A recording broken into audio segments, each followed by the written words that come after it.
true, not quite, okay.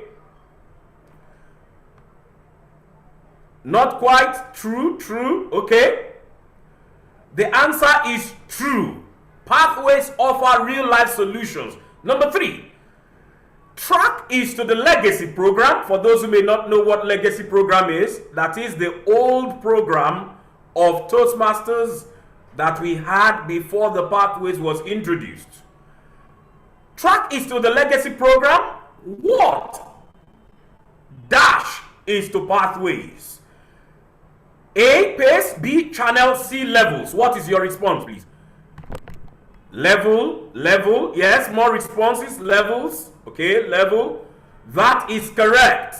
Level. While there are over 68 competencies in the legacy program, there are dash competencies in Pathways. A, over 168, B, over 270, C, over 300. Yes? Who has my answer? Over 300. Yes, another person, please. Thank you for your responses. Over 300, over 300, over 270, over 168. All right. There's a debate in the house. The correct answer is over 300 competencies. Effective communication is one of the paths in Pathways. A, yes. B, no. C, not quite. Who has my answer, please? Yes. What are the responses? Yes. All right. No. All right. Okay. So we have only no and yes. The answer is no. No, because there is no path such as effective communication.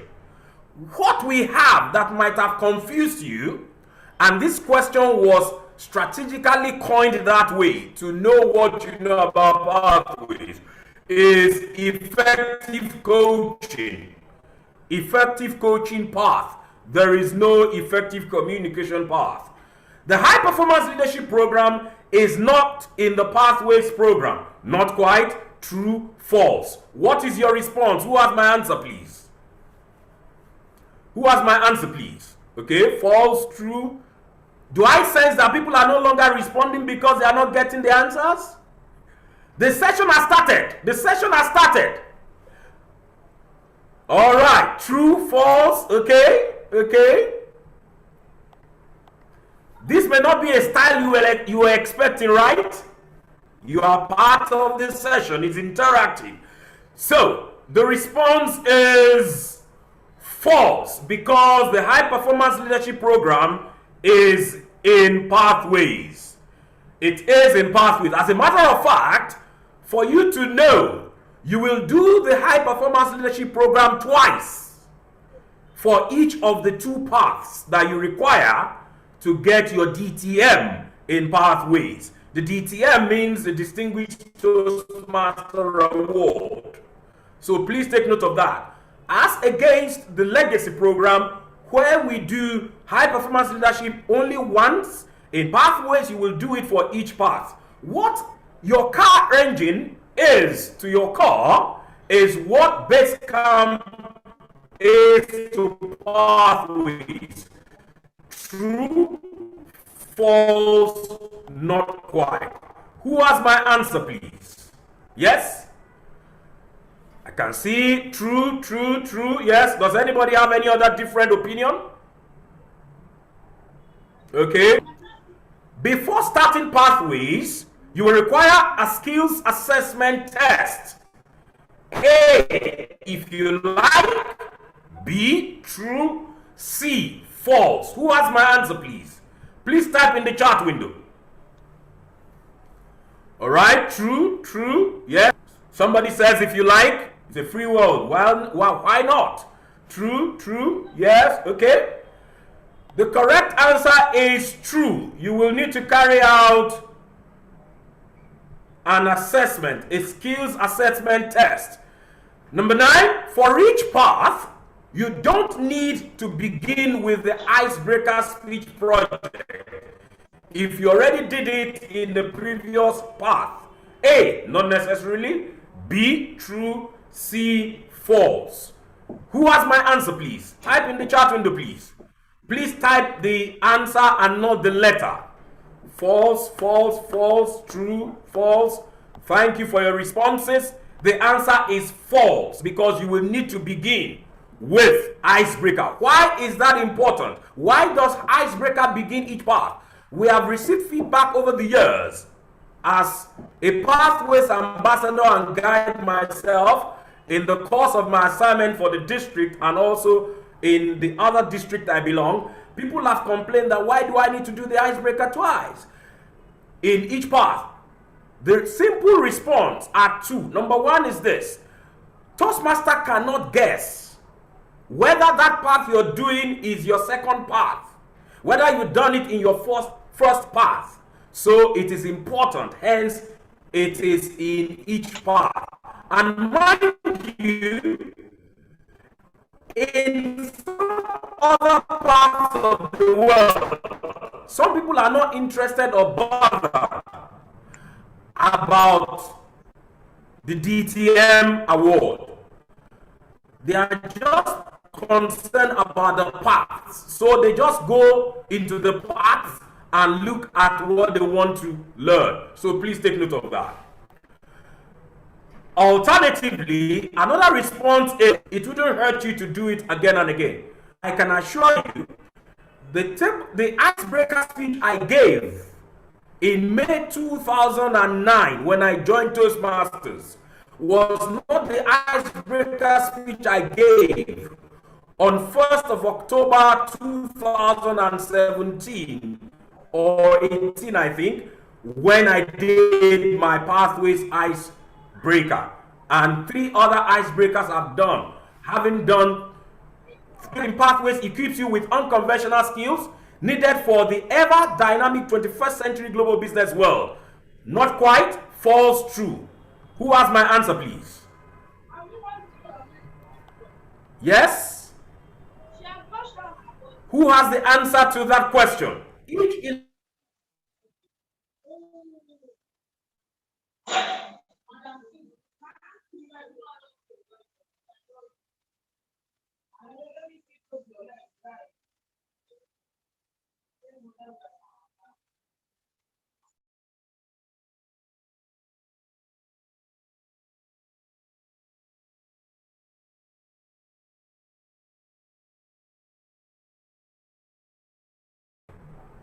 I apologize for the brief break in transmission. Before the internet acted up, I was asking that each elective project in Pathways equips you with unconventional skills needed for the 21st century ever dynamic global business world of today. Not quite, false, true. Who has my answer, please? True, true, true. Fantastic. The answer is true. Thank you for your participation in the test. Let us continue in the session. Now, with that session, you have answered already quite a number of what I needed to answer in this session. So we have made some progress. In addition to that chat window, what other thing do you expect during this session, please? Yes, let me have your responses. What other thing do you expect during this session? Thank you for your feedback. Toastmaster Ronke Gutuashe. Yes, what do you expect? Expectation is the springboard for every manifestation I learned long ago. I also learned long ago that expectation is the mother of manifestation. What do you expect during me? Please type 1 in the chat window if you can hear and see me. All right. More understanding of the Pathways program, how to excel in my role as a club officer. All right. Thank you for those responses. I can assure you they are on the menu. So we're talking about the Pathways. Please pardon me if I am not using the full screen. I notice that each time there is a response in the chat window, and I want to continue on the big screen. the system seizes. I don't know why that is. Sometimes technology acts up, but let the goal be the consistent focus. Like we say in theater pathway program. Thank you for all those feedbacks. In the course of today's session, we aim to achieve the following objectives. To introduce to you the Toastmasters Pathways program, to help you appreciate the value of the Toastmasters Pathways program, to help you find the nexus between the Toastmasters Pathways program and your personal, professional, and public life, to help you understand how to apply the Toastmasters Pathways program in your personal, professional, and public life for success. Number 5, and lastly, to help you leverage the Toastmasters Pathways program for an all-round fulfilled life. As you constantly, consistently, and continuously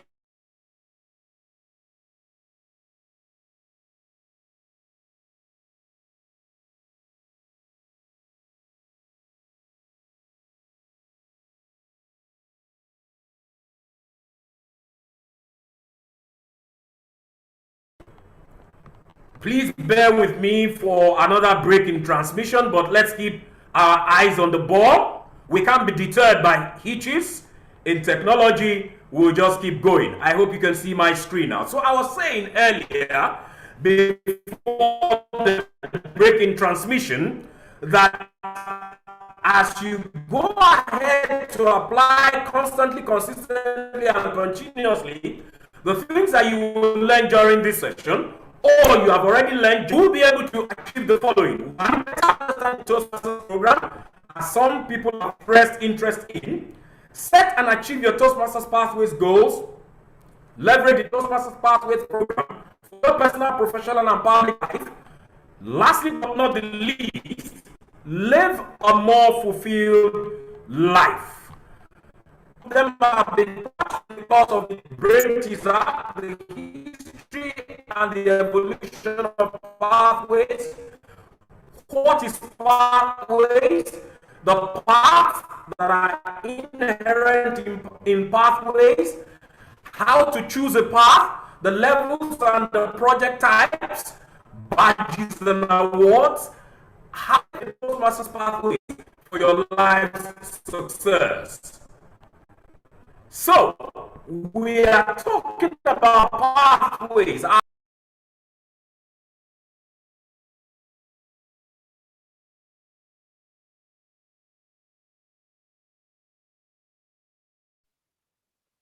Ladies and gentlemen, it seems that momentarily the tug of war, okay, we have the QP back on the call. Please do not be distracted. This job must be done today. No matter the humongous back and forth that we may be having as far as technology is concerned, but let me assure you, I sincerely apologize. This is unintentional. Whenever, one thing I've learned in life is sometimes when we plan, I can assure you I've tested all my systems as I do for every business presentation before today, and this is happening. But please do not be distracted, because I am not. So I'm playing you this video before it went off. This video is on the history and the evolution of pathways. Let me be sure you can hear me and see the video.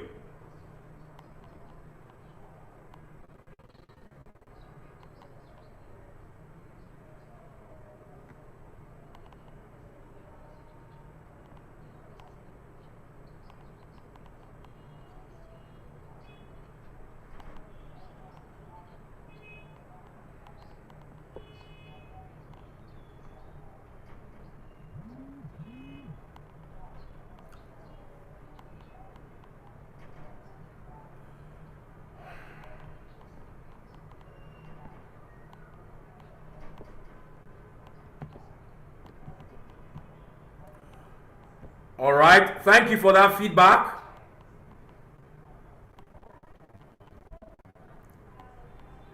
Thank you for that feedback. I'm going to replay that video. I've just heard that you can't hear my audio. All right, I apologize about that. One moment, please.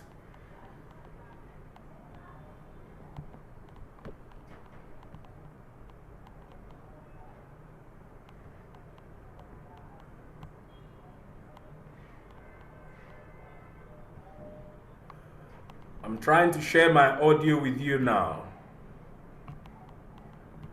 I thought it was already on as I did. All right, so let's go now. Extensive research and analysis was performed by the board. Let me know in the chat window if you can hear it now.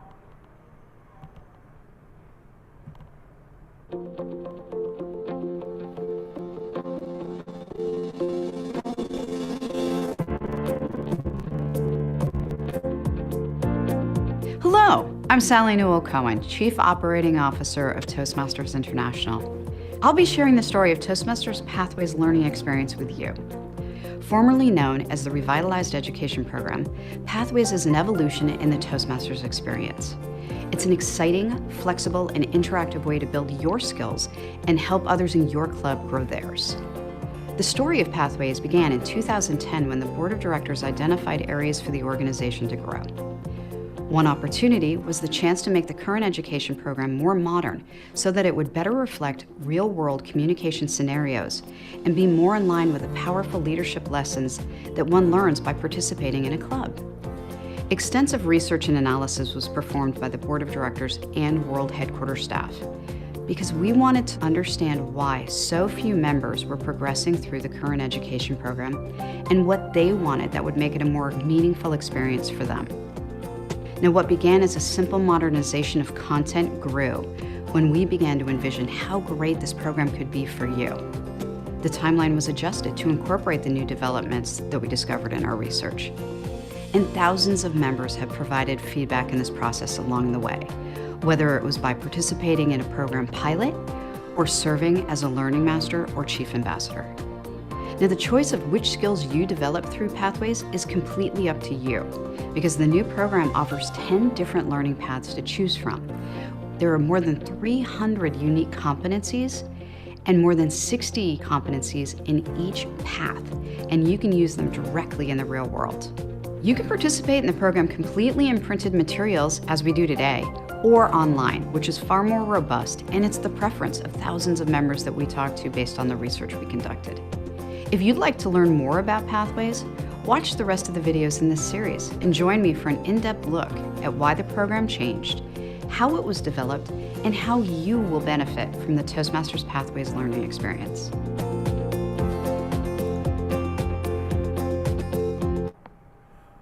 All right.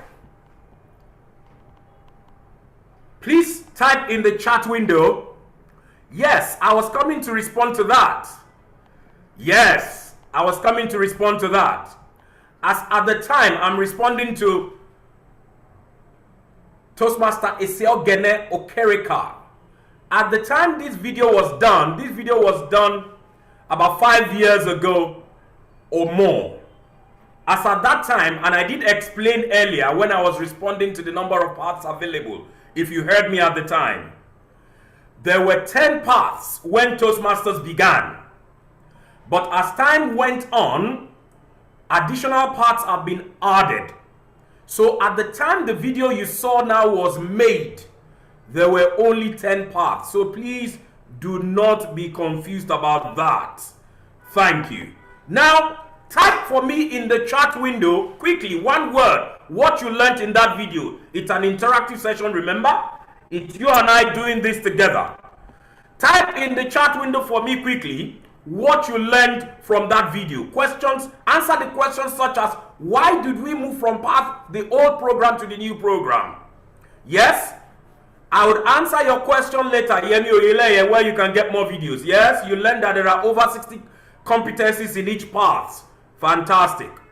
Who can guess as against how many competencies in the old legacy program?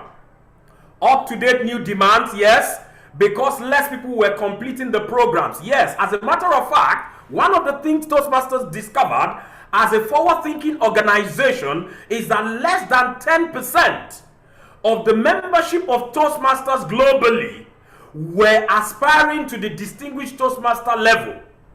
And they were curious. They wanted to know, like Carnegie Institute of Technology about 40 years ago, why is it that people are not taking advantage of this very rich program? And I can tell you, as someone who has completed the legacy program up to the peak, and did even more manuals before the Pathways program came, I can tell you how that program, how rich it is before even coming into Pathways. And that was why they had to revise the old program to meet the modern day challenges, meeting real life solutions in personal, professional, and public life, in career, in business, and in the workplace. Yes, new demands in the changing world, new levels and new trends. It's technology driven. Thank you. Thank you for all of these responses. Brilliant. So that is the history of the Pathways and how it has evolved. I do believe that as we're going on, you are receiving more answers and you are getting to learn more about Pathways.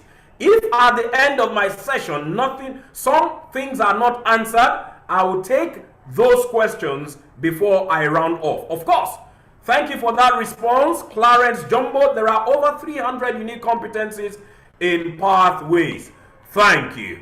Now, I'm going to quickly show you yet another video similar to the first one, but it focuses on how the program is broken down. So I'd like you to watch attentively and then we'll learn together.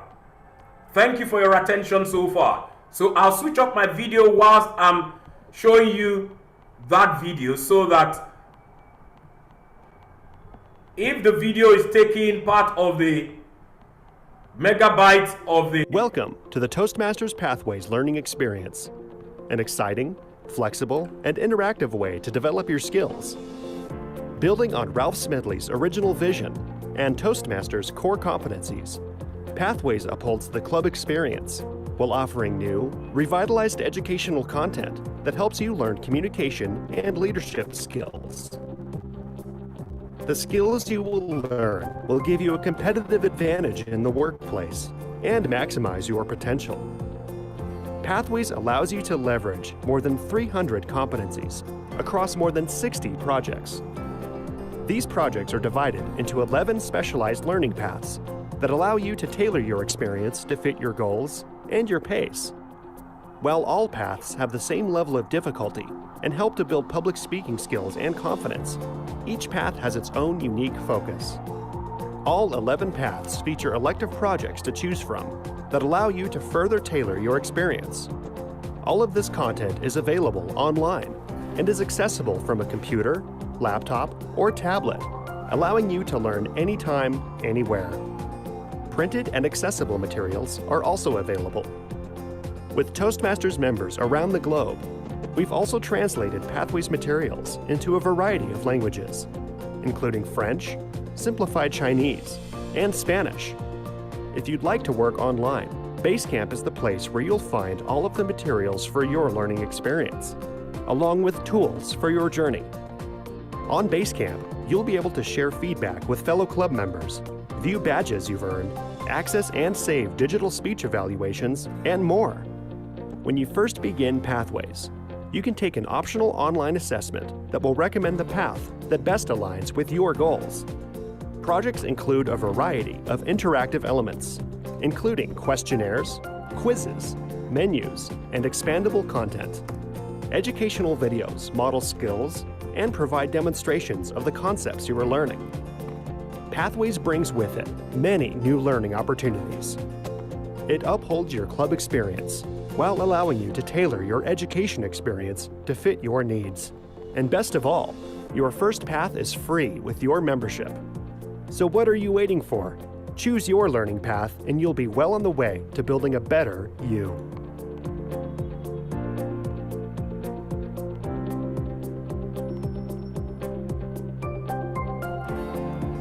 All right, please type for me in the chat window, what did you learn in that additional video? For the question on the number of paths, you might have noticed that in that video, 11 paths were mentioned, just in answer to what I said earlier, that as at the time the first video was made, there were only 10 paths. The second video is an addition, an improvement on that particular information. All right, Pathways is the only way. Abubakar Gimbar, thank you for your response. Learning materials are available in Simplified Chinese. I think Okereka also speaks Chinese as a second or third language, so she's interested in that. Well done. Ability to receive feedbacks. Brilliant. Olani Oladipo, thank you. The use of the base camp. Thank you, Olariwaju Lawal. Accessible everywhere, absolutely. Whether by the beach, in your study, whilst traveling in the air, on the road, you can save your evaluation forms, yes, in your account on the Toastmasters website. All content are available online, absolutely, because remember that one of the reasons for updating the legacy program into the current program is to meet with the current realities, and we are in the digital age where everything has gone digitized, hence the use of technology. However, you are also given the option, if you still want to have the hard copy, if you want to still be very conventional, why not? But you will have to pay $25 for the shipment of that hard copy manual that you like to receive. Yes, your first part is free, additional part is $20 each. As many additional parts you may want to have. So please take note of that. Yes, the skills you will learn will help you to leverage in today's work environment. Absolutely true. If you are excited that you took the legacy program, as I was excited when I took the legacy program, I can assure you, having taken the Pathways program, in addition to the legacy program, and having gotten to the DTM cadre in the Pathways program, I can assure you, as enriching as the legacy program is, by the time you get into Pathways, in case you're not in it yet, or you're in it, you don't understand it as much, you will be amazed that the legacy program was just a child's play. I can assure you. Why? Because the Pathways program is more intensive, is more invigorating, and more demanding in your learning. Why so? In the legacy program, we have remember that in Toastmasters, the two major product that we sell are the communication solution and the leadership solutions.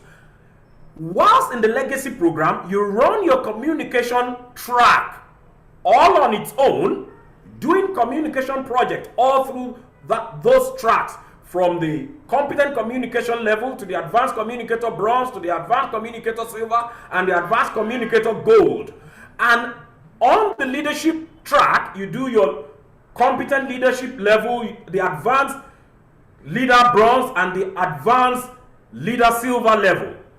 But in the Pathways program, the projects are interwoven together in some of the project, such that whilst you are doing a communication project, in it right there, you can also be doing a leadership project. I'll give you a quick example. In the first level of all of the paths available, is a second project after your icebreaker called Giving and Receiving Feedback. In that project, there are three projects, 3 in 1 project. The first project, you give a speech on any subject. It could be informational, it could be inspirational, it could be humorous. The feedback you receive from your evaluator, you will take the feedback and go and work on the speech again. Impute all the feedback into that same speech to upgrade the speech and re-deliver the speech again at another meeting. Having done that second speech with the additional feedback you got from the first speech, you will now be required to go and apply the knowledge you've gained from being evaluated twice, from delivering that speech twice in somebody else's speech. It is when you've done the speech twice and evaluated somebody else's speech, from the knowledge of evaluation you gained, that you will be considered to have finished one project. That is what makes the Pathways program more intensive. Whilst in the legacy program, you read your manual, you talk to your mentor, you schedule a speech with your vice president education, or as we now call them in the age of Pathways, base camp managers, and then you give your speech. You receive your evaluation, and boom, you're done with that project. But It is not so in Pathways. It is more invigorating, it is more intensive, and it is more engaging. So you gain more in the Pathways program. Thank you for all of your responses. Now, let us find out what these paths are in the actual sense of them. What these paths are in the actual sense of them. On the screen, you can see all the paths. We have the following paths: dynamic leadership, effective communication, innovative planning, leadership development, motivational strategies, persuasive influence, presentation mastery, strategic relationships, team collaboration, visionary communication, and the 11th one, engaging humor. And the 12th path will soon be added. So be on the lookout for that. Now, somebody now says, oh, I think I like the legacy program better. There is nothing wrong if you do. Bob's your uncle. Somebody says, oh, I think I prefer the Pathways program better. Bob's your uncle. But please understand that if you notice in all of those parts, let me show you again, in all of those parts, you will notice that if you have a specific challenge in your workplace, for instance, as the head of a department, as the leader of a team, or as the leader in your home, maybe as a mother or as a father, or as a firstborn of your sibling who is occupying a leadership position, or as a spiritual head in a spiritual organization that you belong to, or as a community head in your neighborhood. Dynamic leadership is one path that will readily help you to answer those questions. Or leadership development is another path that can help you to answer those questions. You have opportunity to be a leader in your organization. You have opportunity to mentor in your organization. Effective coaching can help you to better your lot. As a career person, as a business person, you want to gain more influence. You want to be able to persuade people, maybe as a marketer, as a sales executive. Persuasive influence will help you as a professional speaker. You want to be able to inspire your audience more, to be able to motivate them. Presentation mastery will help you. Motivational strategy will help you. You are a leader of an organization. You have a business. You're always conceiving visions, picture of the future. What is the next thing for your business in the next quarter, in the next year? Visionary communication will help you. You are in a team in your organization. You want to be able to play better on the team you belong. Team collaboration is a good one. You have challenges with relationship, whether in business, in career, or interpersonal relationship. Strategic relationship will help you. You are somebody who comes up with great ideas, but you don't know how to execute them because your plans are not always effective in execution. Innovative planning will help you. So you find out that all of these paths directly meet specific true life and real life challenges in real life situations. And that is the core goal for which we now have the pathways. And what about the other path, engaging humor? If you're like me, whose mentor has told him many times, Oladile, you are too serious. Kuletoye, which means it's not as serious as that. Relax, ma chill. That's what one of my mentors told me about 12 years ago when I came to Toastmasters. And whenever I deliver my presentation, he would say to me, Oladile, you know what? You're always very insightful, you're informative and inspiring, but you need to lace your presentation with some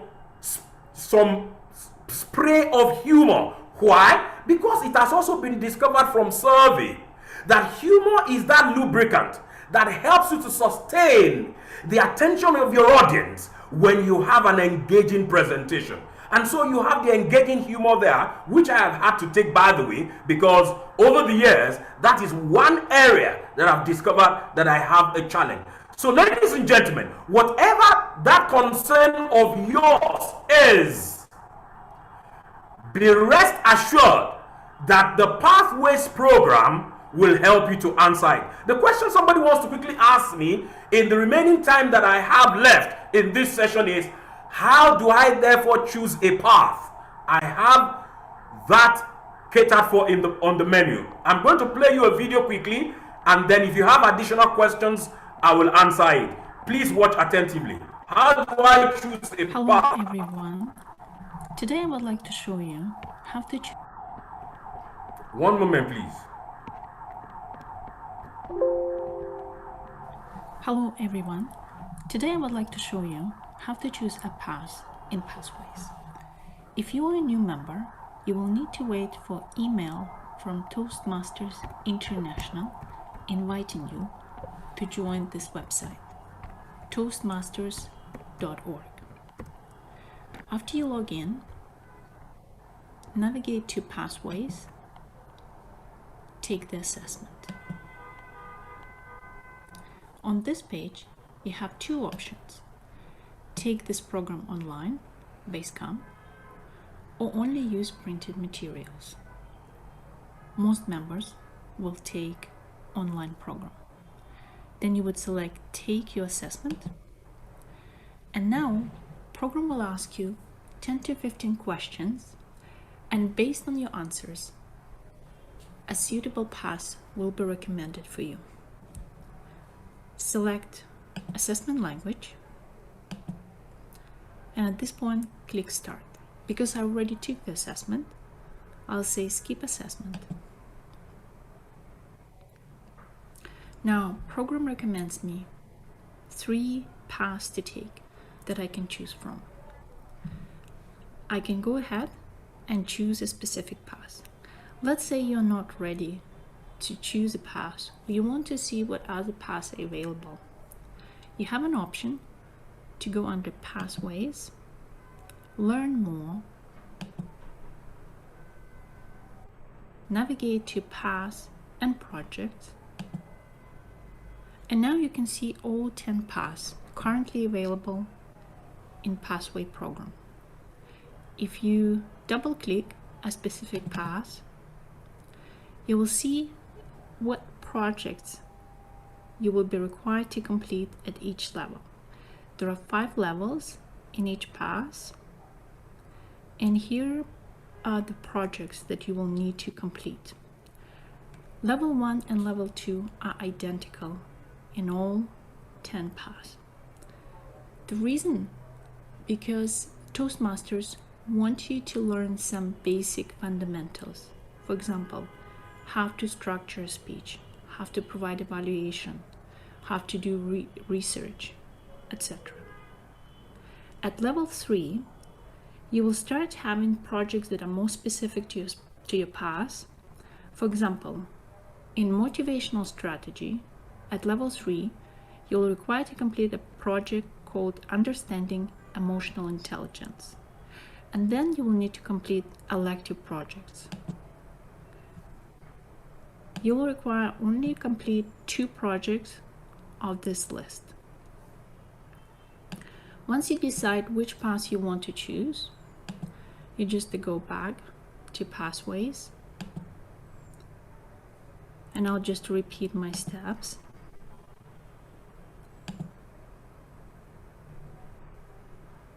And let's say I choose to go for innovative planning. I'll select Choose this path.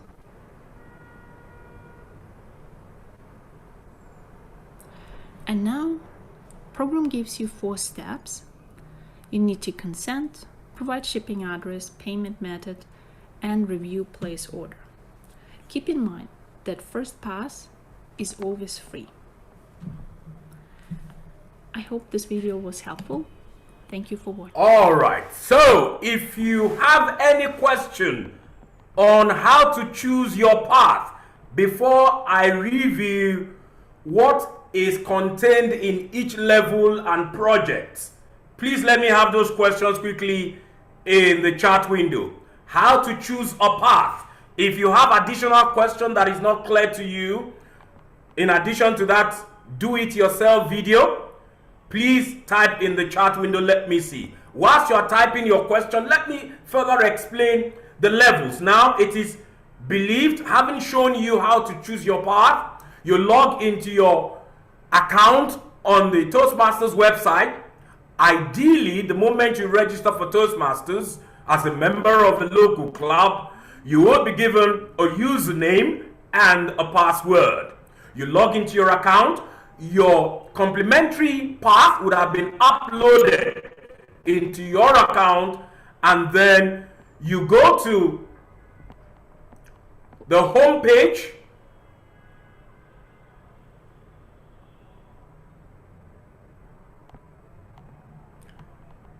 I'm not sure I understand that feedback. Multiple videos play at the same time.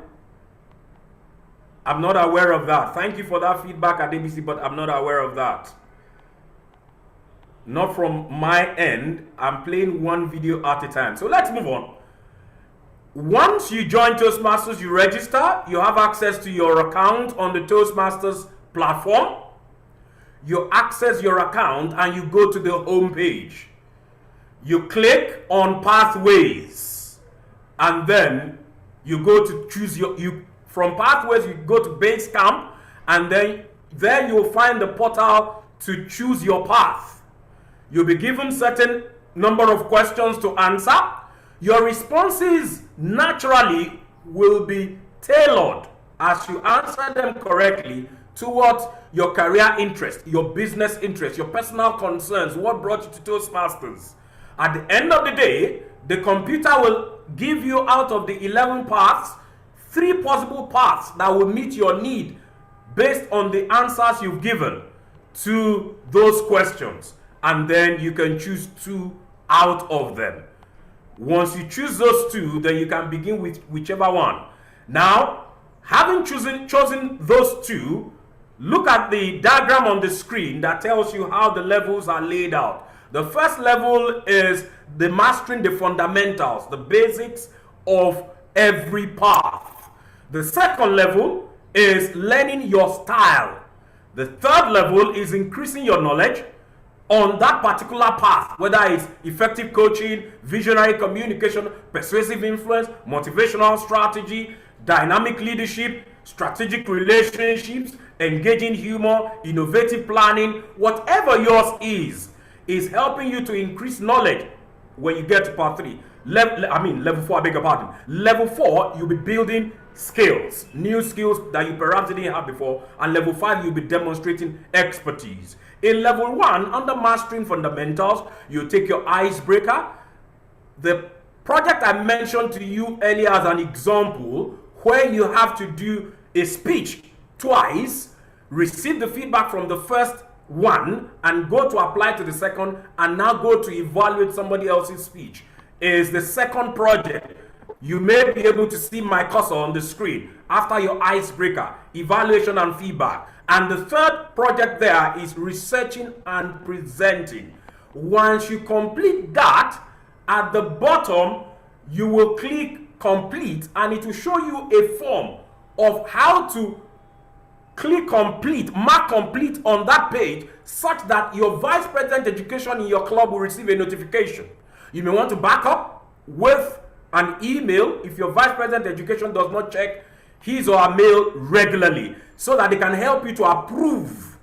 They can help you to approve that you have completed that project and you move to the next project. But please let me mention this, very critical also. Before you begin any of all the project, for instance, your icebreaker, when you click and open your manual, all the details of your manual have been uploaded in the computer on your page. When you click and open it, before every project in Pathways, you will carry out a knowledge-based assessment, what you know already about that particular project you want to carry out. Just like I subjected you to a test to find out what you already know about Pathways before we continue today's training. And once you answer those questions, at the end of that particular project, you will need to carry out another same assessment to now know what you now know having carried out the project, so that you can compare and contrast, because for each response you give, you'll be assessed between 1 to 5. Point 1 being the lowest and 5 points being the highest, so that you can compare and contrast where you were before you took the project and where you now are at the end of the project. This will help you to continue to do continuous self-assessment of your growth, even by yourself, as you course through each of the paths. Then you move to level 2, where you carry out 2 required projects.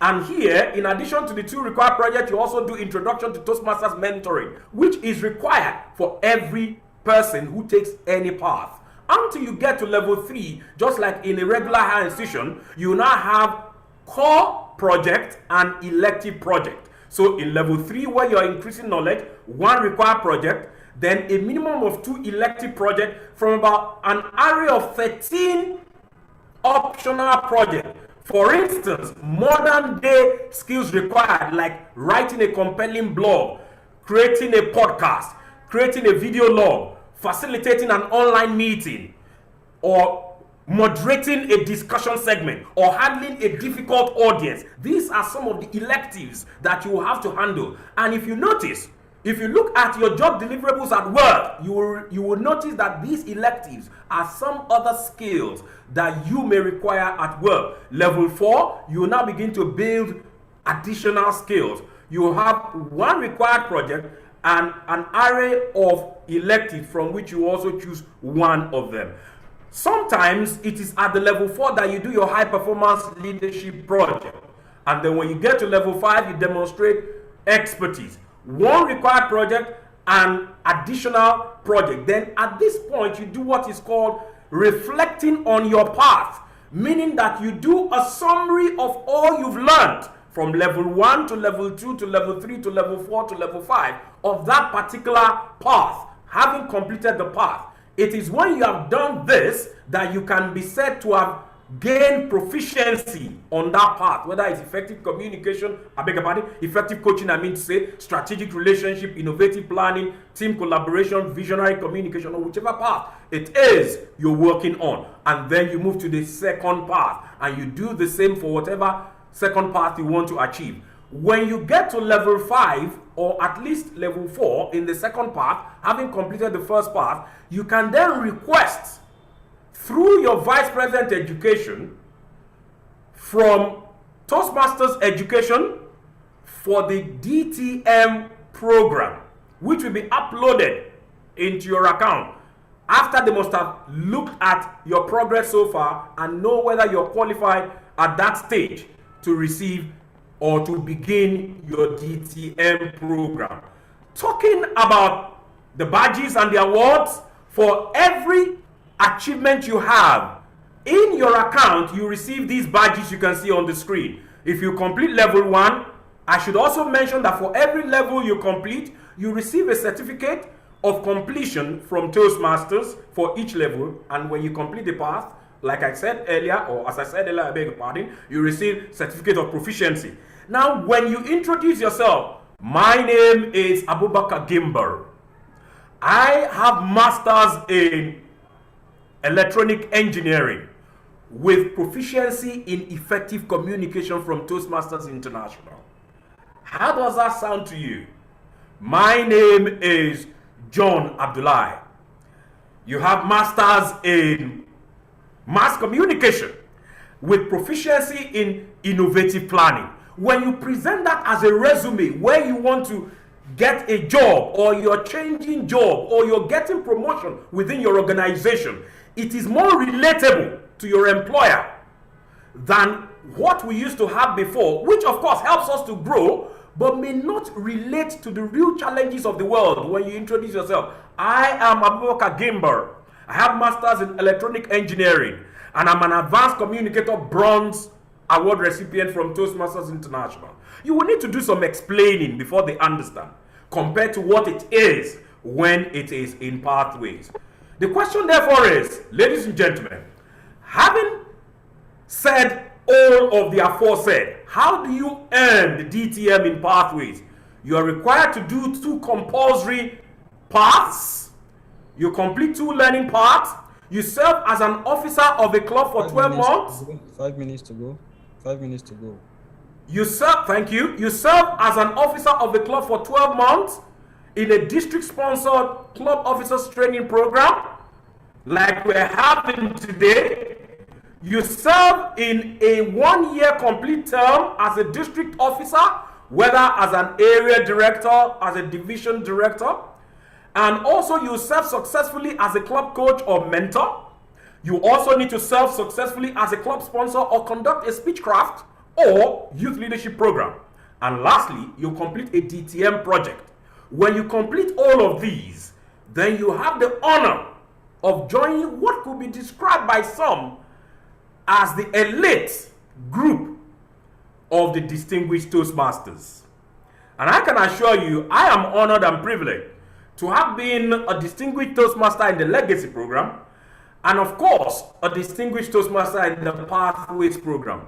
And maybe in a few days from now, I'll be honored to receive another plaque of having completed the Distinguished Toastmasters program again in the Pathways the second time, having completed 4 paths already in the Pathways.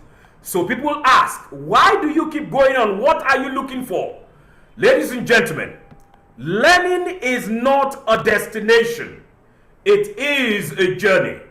It was an American thinker and author, Alvin Toffler, who said, and I quote, "The 21st century illiterate is not the one who has not gone to the university like my grandmother, who passed on at the age of 92, close to 2 decades ago, God rest her soul, but the one who cannot learn, unlearn, ladies and gentlemen, and relearn."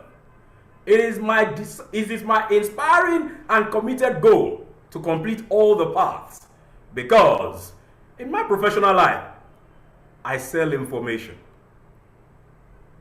The Toastmaster of the day.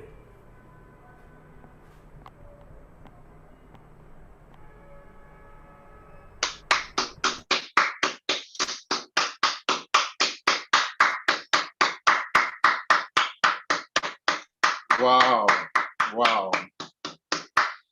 Thank you very much, the quintessential polymath, distinguished Toastmaster Oladele Olunike, for giving us the wealth of your experience in pathways and in communications development as a whole, and being able to do this within a little bit over an hour that you've had the limelight.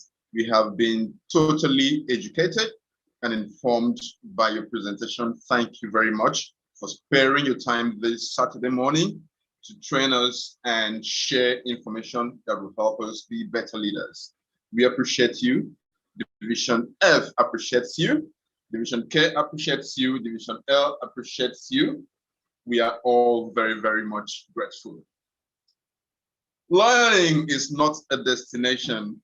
It is in actuality a journey. I have taken that back and have been inspired by both your presentation and your own personal example.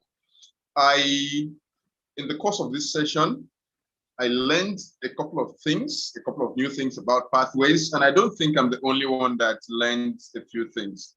If you have learned, I'm speaking to the audience now, if you've learned anything new about pathways today, can you indicate in the chat box that you've learned something new? You could just say yes in the chat box. Let's see. Because if nobody says yes, we'll have to bring back the quintessential polymath to continue. Oh, yes. Tulu Walogo says yes. Samuel Adu says yes. Wonderful, wonderful. Okay, can we have you, Toastmaster Valentine, because you said yes, yes, yes. Tell us one of the things that you've learned from the session today in just 1 minute, please. The spotlight is yours.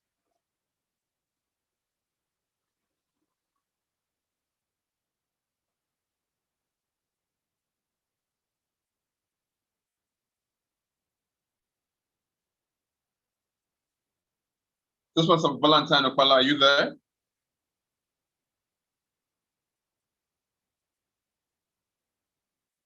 Okay, maybe we want to hear. Okay, can the Zoom master unmute Toastmaster Valentine, who says that they are muted, so they can give us. What's the name again, please? Yeah, what's the name? Valentine Opala.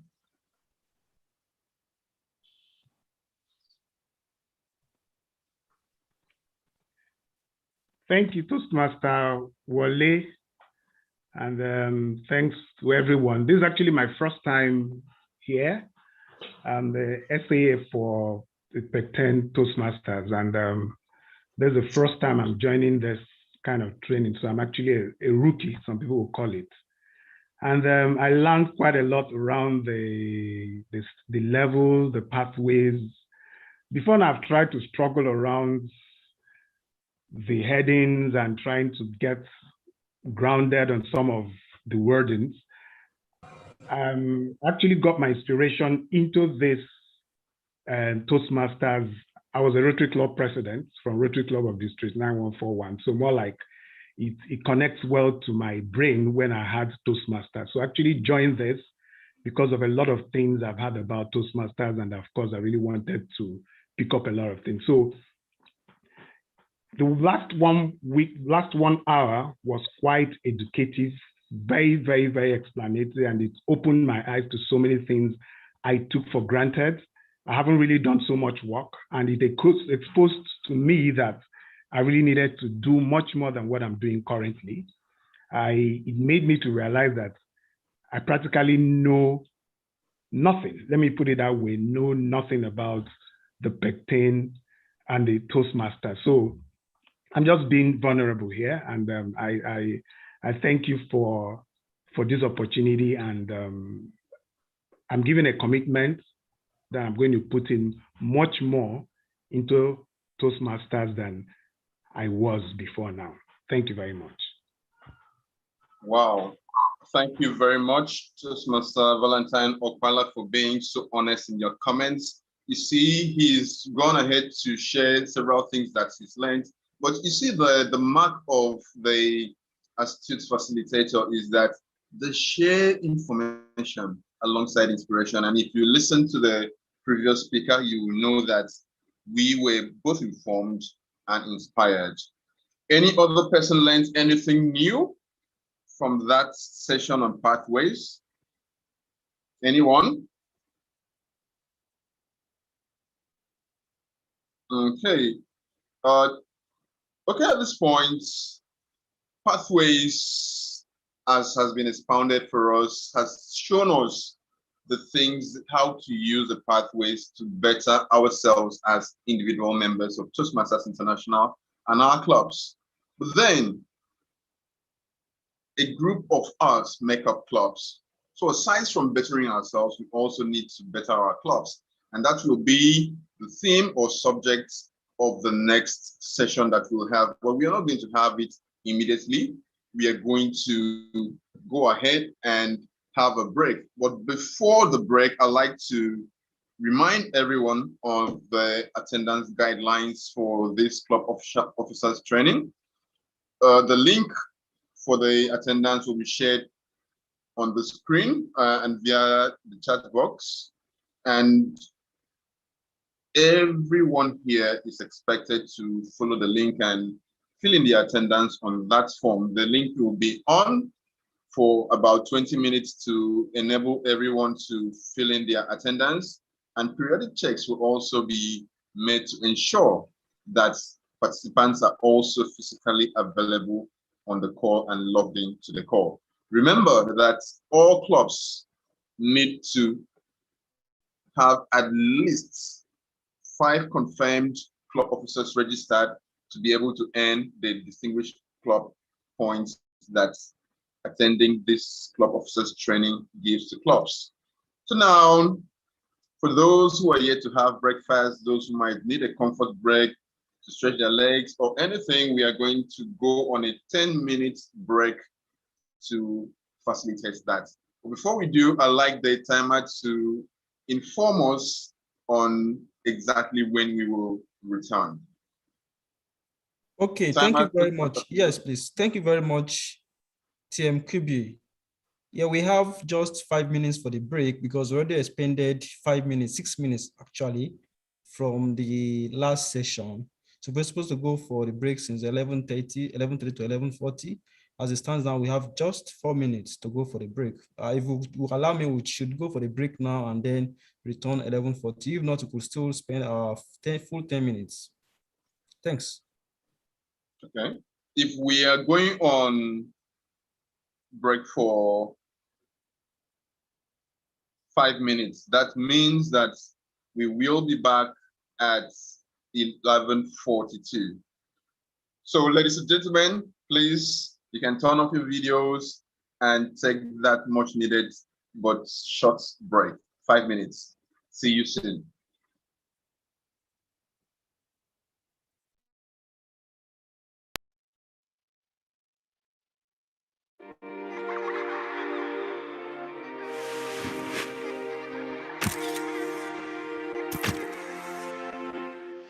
Vibes.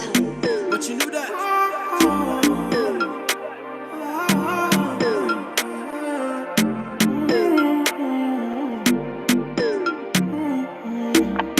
Slidey Pope. Let's go. I like the way I'm feeling now. No confusion, case, but my blues I'm written now. I like the way I'm feeling now. You got smart with the stress, man, but right now I'm chilling now.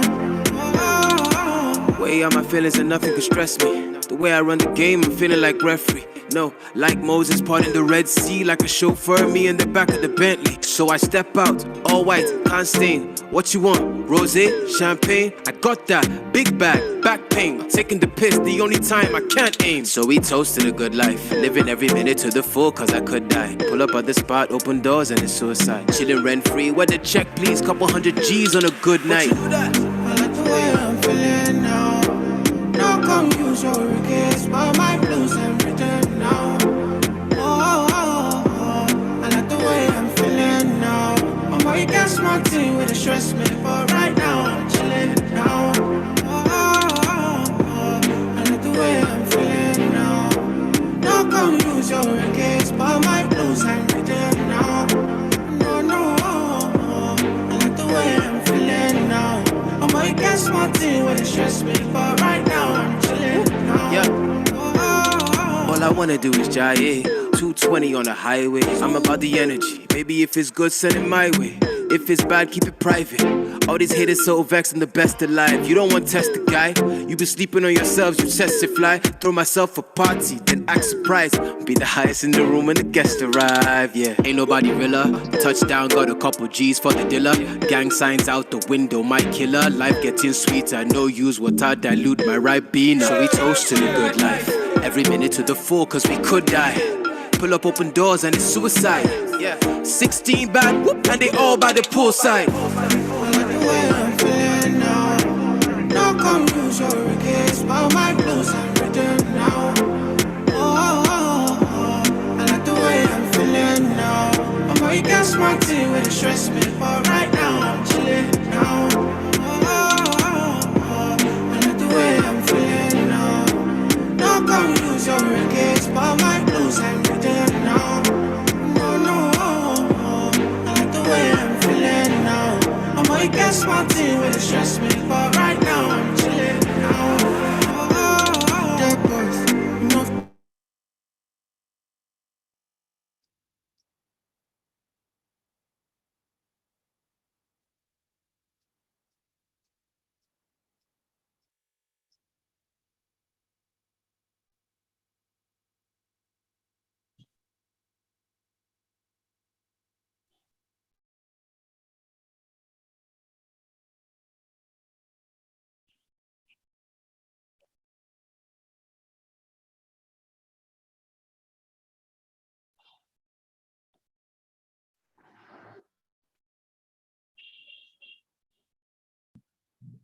Toastmaster Kubi.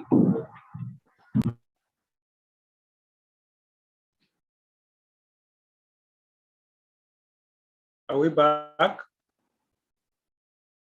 Yeah, we have just a minute, but we can just use that opportunity to call in the next trainer.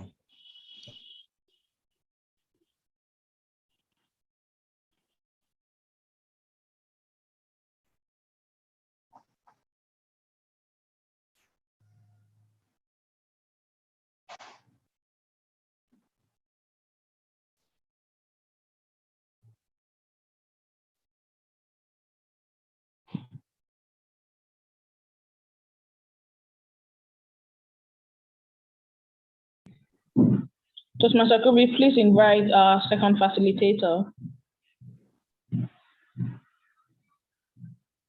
or introduce our second facilitator.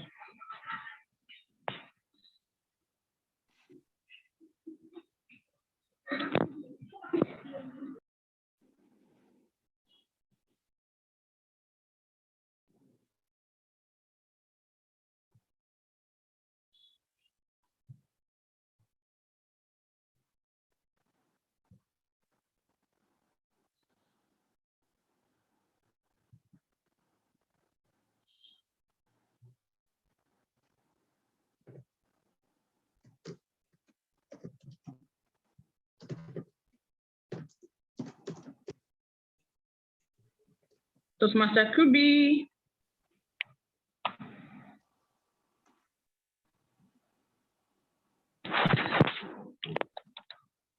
Okay, so while we wait for Toastmaster,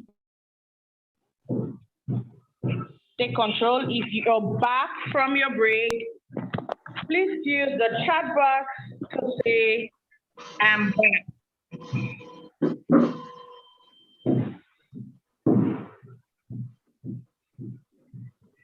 Just say, I'm back. Right. Thank you, Wally. I'm back. I'm here. Toastmaster Ruth, I see you. Toastmaster Anu. Great. Okay. So we are back. We'll move very swiftly to our next session. Yeah, I'm here. Great. Welcome back, Toastmaster Kubi. Thank you. You have control. All right. Ladies and gentlemen, we have our next session, which will be a training on the club success plan. And to facilitate this training, we have a lady who I have a lot of respect and admiration for. She is distinguished Toastmaster Ifeanyi Omoike, who is an adaptable and successful project manager with experience across multiple and varied projects. She's a dynamic entrepreneur and creative writer, a Prince 2 practitioner, and a certified project management professional. She joined Toastmasters International in 2015 and has served in various offices, such as past president, Lighthouse Prestige Toastmasters Club, past area director, Area 18, and earned the President's Distinguished Area Award while doing so. Toastmaster Ifeanyi is an excellent communicator and mentor, and she's going to, of course, apply that excellence as she trains and teaches us today on the Club Success Plan. Please, with a very rousing applause, make very welcome to the spotlight, distinguished Toastmaster Ifeanyi Omoike. Thank you, Toastmaster Kubi. Can you all hear me? We can hear you, DTM Ifeanyi, the smiling Toastmaster. Okay. Thank you, Tim Austin. Yes, good morning, everyone. I'm so happy to be here. My name is DTM Ifeanyi Omoike. I'm going to quickly start. We're going to be talking about the Club Success Plan. I'm sure that we have all been named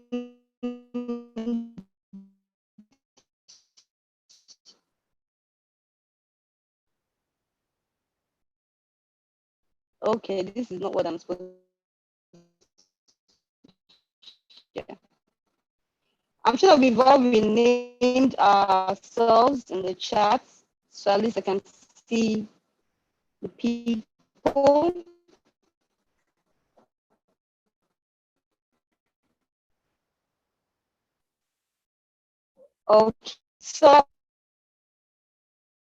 Okay, so our agenda for today, what are we going to get from this training?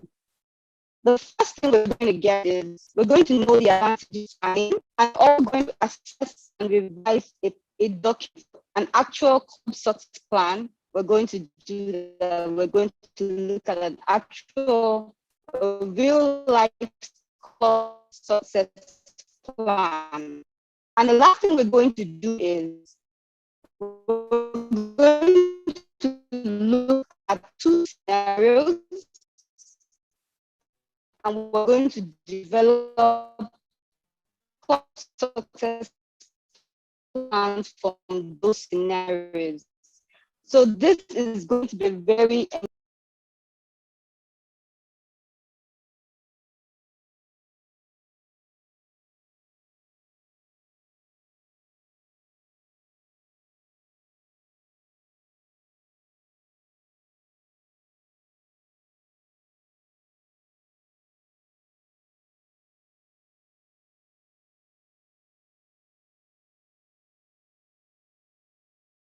Hello, can you hear me?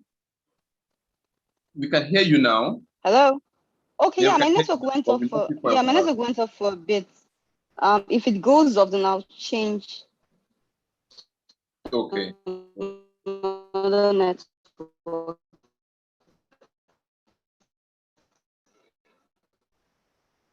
Okay. So the advantages to good planning. First one is it gives an organization a sense of direction. These adverts and the Stanbic IBTC, a particular lady looking for directions, and then she asked a guy to stop. And this guy began to give her trajectory. I'm sure we know that advert, right? Funny. Now, if this lady had a plan, she would have had a sense of direction. She would have known that this is where she's going to and this is how to get there. She could have used, like, for example, Google Maps, or she could have asked friends for direction before she went there. So a club success plan gives you advantage is it helps you to focus your attention on objectives and results. So you know where you're going to and you're focused. You're not moving up and down the whole place. Third advantage, you establish a basis for teamwork. Now, if you're a Christian, you know the Bible says, write the vision, make it plain, so that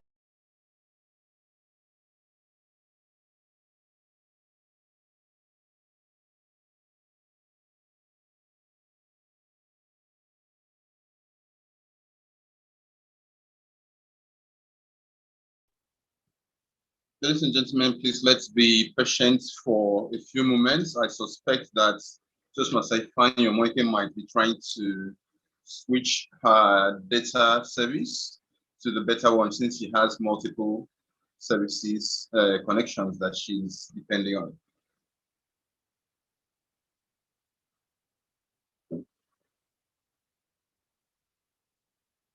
And while we're doing that, if you are yet to fill in your attendance, please note that the link is being reshared on the chat, in the chat box right now. Follow through and complete that form. It is very important for the success of your club. Coincidentally, Toastmaster Ifeanyi Omoike just launched into the training about the club success plan. And this particular attendance in the club officers training is part of that. So do not miss the opportunity. Everyone is required to fill in the attendance and remain on the call and digest all the learning points that we have and we are expecting to have today. Toastmaster Ifeanyi, are you back?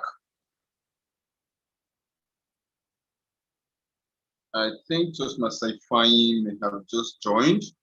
In a few moments, she will be live. I believe so. These things do happen with all the advantages that online meetings have brought. Of course, there are still disadvantages. I understand that the Toastmasters International President, Richard Peck, has attended meetings in over 100 countries. How has he been able to do so? If it was back when we were based only on the physical medium, I'm not sure he would have been able to go that far and spread his influence that wide. But through this medium, we can travel to New York, we can travel to Portland, we can travel to Oregon. I mean, some of us here are even members of clubs in other continents and other countries? And how is our participation possible through these online meetings? However, especially in our area of the world, things like network glitches come up. And maybe for people like, I'm not mentioning names, but there are some people that I know like fine dining and also like eating. The advantage of having item 6, or is it item 7? You might not have that, but of course, we make do, we appreciate the advantages, and of course, adjust and mitigate the disadvantages. Are you back, Toastmaster Ifeanyi? Wow. Let me check.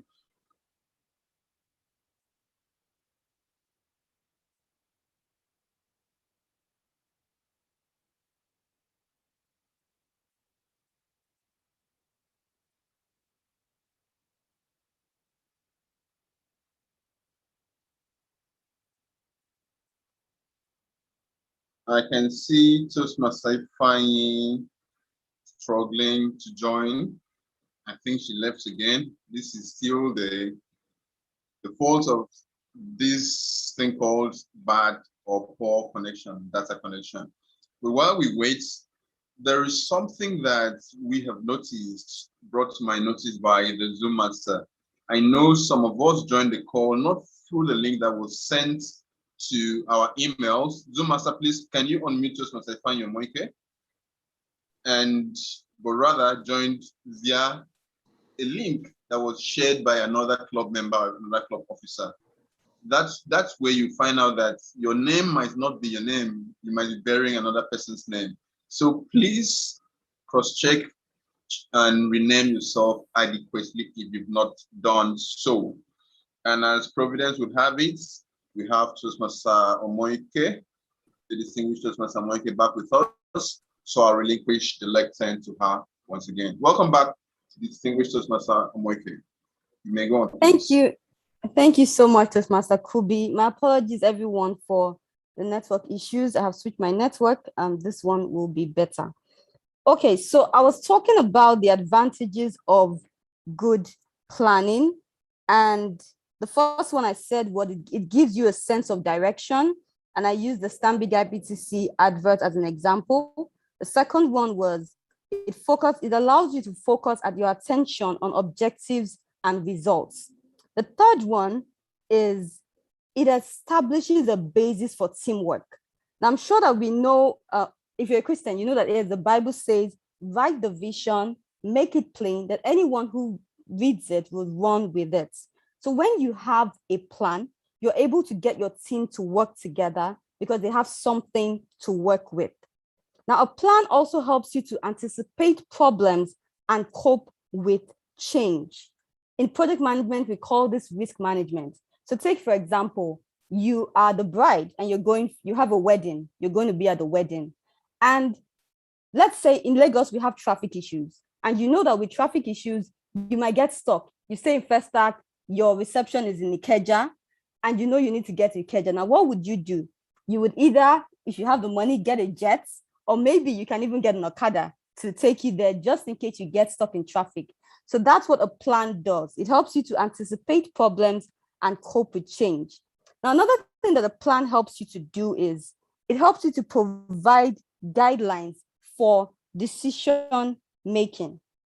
So let's say, for example, you have a clear plan on how you are going to lose weight. Now, if you know that you're going to lose weight, then of course you would say that you will not eat white rice or you will not eat sugar. But that is because you have a plan. Now we're going to move into improving plans. And I really want this session to be as interactive as possible. Here, the first question is, what brings people to Toastmasters? So you can either unmute yourself or you can type your responses in the chat.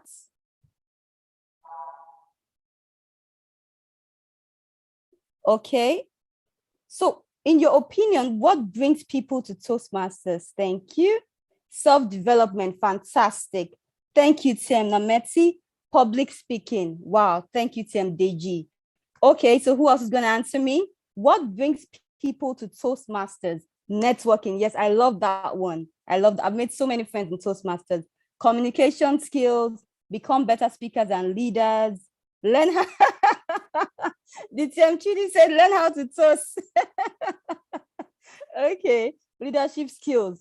Okay, thank you, everyone. Fantastic audience. Wow, this is amazing. Okay, so what are their goals? And I'm sure we've already answered this. Their goals are to become better speakers and leaders, to improve their communication skills, right? To improve their leadership skills.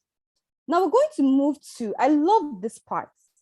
The plan was to have a breakout room activity where everyone would go into their respective clubs and actually go through their club success plan. But due to the number of people that we have here, we are going to actually go through a club success plan. So Merit Toastmasters Club was gracious enough to show us, let us use their club success plan. Can we see the club success plan? Can we all see it? Oh, fantastic. Okay. So I have to first say about Merit, this is an amazing plan. When I saw the plan, I called TM Kubi and I said, I'm so impressed. Fantastic, very detailed, very analytical, well done. So now we're looking at a club success plan. I'm sure most of us have seen this already because our area directors would have told us to fill our plans by today is 14th of August, so we should have actually filled our plans by now. But if we haven't, we'll learn a lot from this session. Now, a club success plan is the plan that Toastmasters International, every club uses this plan to plan your activities for the year. Of course, it is based on the Toastmasters International DCP goals, Distinguished Club Program goals, but it's a plan that you actually work with. So the president, everybody in the team, the officials actually works with this plan. Starting with team composition. We know, okay, these are the members of the team. We have the president, we have the vice president education, we have the vice president membership, the vice president public relations. We also have the immediate past president here. You list all the members of your team here in team composition. Now moving on to core values. Of course, we all know RISE, right? RISE, respect, integrity, service, and excellence are the core values of Toastmasters International. Now the team operating principles. So everyone, please take notes as we go through the plan. So this is a very interactive session. As we go through the plan, take note of anything that you think should be added to this plan. Now for me, I looked at it, it was so perfect, but I was still able to pick a few. So go through the plan. As we go through the plan, please be attentive and take note of anything that you think should be added to this plan. We're good? Okay. Now, team operating principles. Merit Toastmasters says that the club motto is all for one and one for all. This reminds me of Three Musketeers. Yes, it's Three Musketeers. Fantastic team operating principle. Moving on to the potential obstacles. Now, I love these potential obstacles because Merit Toastmasters was they were real. They were honest. In your potential obstacles, don't try to gloss over it. Be very honest with yourself about what the club's obstacles, based on your previous experience and based on what you even see today. As the president, the vice president education, the secretary, all know your potential obstacles. Now, Merit Toastmasters says that their potential obstacles are their members have a general low comfort level with pathways, and they have an unvibrant mentorship program, which actually could be a big problem in Toastmasters. If your mentorship program is not strong, is actually a big obstacle. And they also have a low but increasing understanding of responsibilities, which means that the EXCO members are not really aware of their responsibilities. And so they need to be made aware, and we'll go through that. Now, the meeting protocol. How will Merit Toastmasters meet? How Merit Club Toastmasters meet? Regular Zoom meetings, of course, and they have a WhatsApp group, which is fantastic. They have a WhatsApp group So they always talk in the WhatsApp group. Well done, Merry Toastmasters. Now, team interactions and behavioral norms, inclusive consultative communication. This also means that they will go to the past president, the Tiamonsola Yesimoju, they will go to district director, they will go to whoever they need to talk to them on how to handle the club. I'm going to move on to, I'm sure we can all see this. Communication parameters, they will communicate via phone calls, WhatsApp messages, email, regular Zoom meetings. So everyone, I won't read everything out, but please read it as we go along so that you can say what you feel should be added to this plan. Okay. So how will the club executive committee members support one another? The EXCO members, they all have different levels of experience in Toastmasters. So they all bring a variety of experience to the club, and they will all be consulted for information, for advice, and everything else. Now, how would they be held accountable? Every member of the executive, so I love this, I love what Merry Toastmasters did here. Every member of the executive is a leader. We are all leaders, and we all have something to contribute. So treasurer, don't say that you don't have anything to contribute. Every single member of the executive committee has something to contribute. You all have experienced it, and you can definitely contribute. Now, recognition will be given through higher levels of leadership. We always say that the benefit of good work is more work. Now, Merry Toastmasters is starting with 28 members. So when we say starting with, it means that at June 30th, 2021, Merry Toastmasters had 28 members. Now, the aim to, this is an amazing goal, guys, 40 members, wow. So what they want to achieve at June 30th, 2022 is 40 members. And of course, the net growth is 1240 minus 28. Now, Merry Toastmasters, fantastic. They want to become President's Distinguished Club. They are not going to go for select or distinguished. They want merit. They want President's Distinguished Club. They aim to achieve 10 goals. Okay. So if I'm moving too fast or you want me to stop, let me check the chat. Okay. Please let me know if you want me to go back to a particular point. Now, the current status of club members in the education program. Okay. Okay, thank you. Thank you, Temwale. Now, the current status of the club members in the education program. Guys, point out the thing. I want to see who is listening. Or point out all the things that you feel should be added to this. I just noticed one. So point out all the things that you feel should be added to. As we're going through it, be taking notes. And then I'm going to ask you at the end of this session what you think should be added to this plan. Now, this is a list of the people who are set to earn education awards this year. Okay, this is the list. Wale Thomas. Oh, please, Timekeeper, I have 1 hour. Okay, I've lost some time. Okay. Please check it. I actually have 60 minutes for my session. Thank you. Okay, so this is a list of people who are set to earn education awards. Tiam Kubi and everybody else. Members to progress. Some members are highly motivated while other members are lukewarm. Now, this part, it says what obstacles keep members from completing projects. This part is very critical because you need to know what is going to stop you from achieving this goal of 10 goals. Now, Merry Toastmasters is saying here that for pathways, which is what we are all on now, poor computer skills, novelty of switching to online learning, online meeting challenges. So they're also very vulnerable. This is why I love this plan, very vulnerable. And they admitted to themselves, these are the obstacles that we have. Because if you don't know the issues you have, you won't know what to solve. How will the club promote the education program?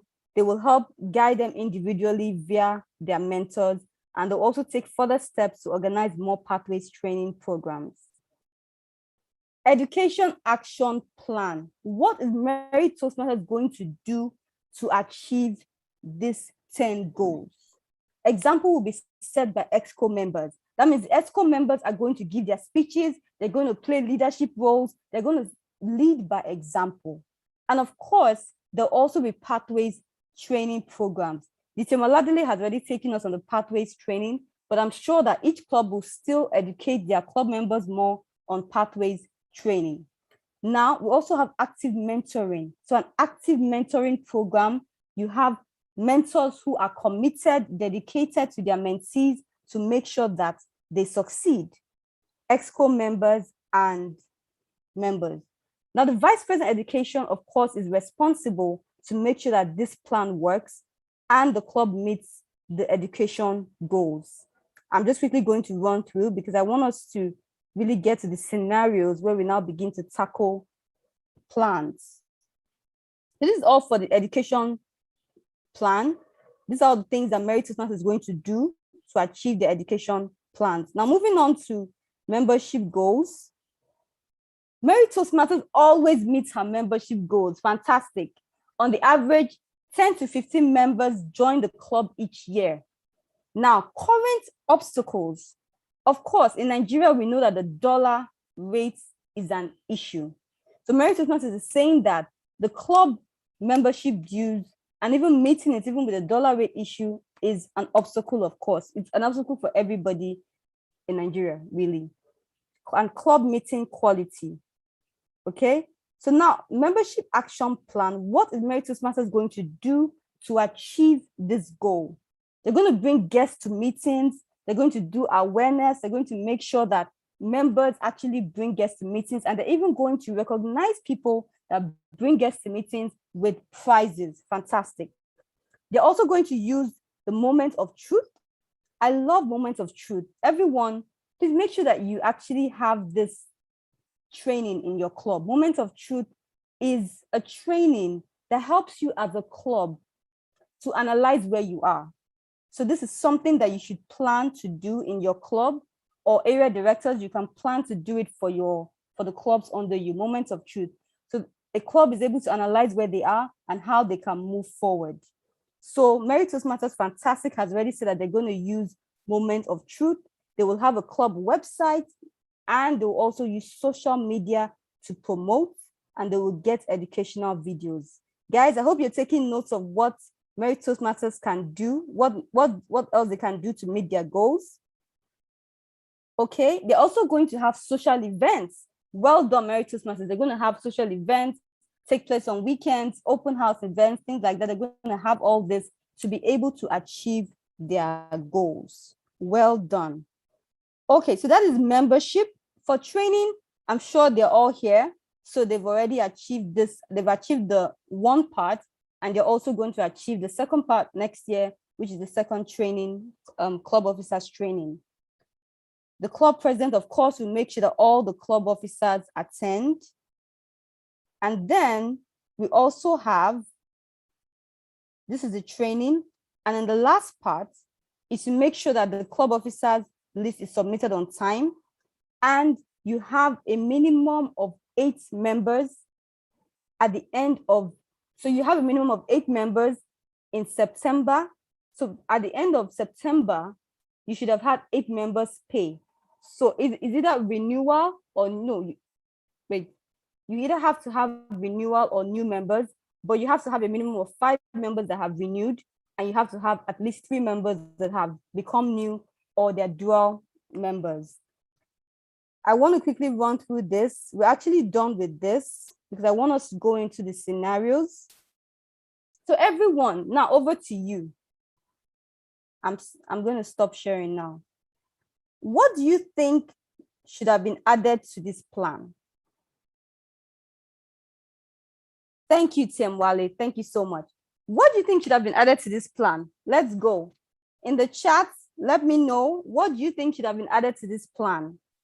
If you were listening like a good student, let me know what should have been added to this plan. I want to see comments in the chat, everyone. Timelines, okay. Thank you, President Godwin. Well, yes, there were actually timelines. Maybe you feel that they could have been more specific with their timelines.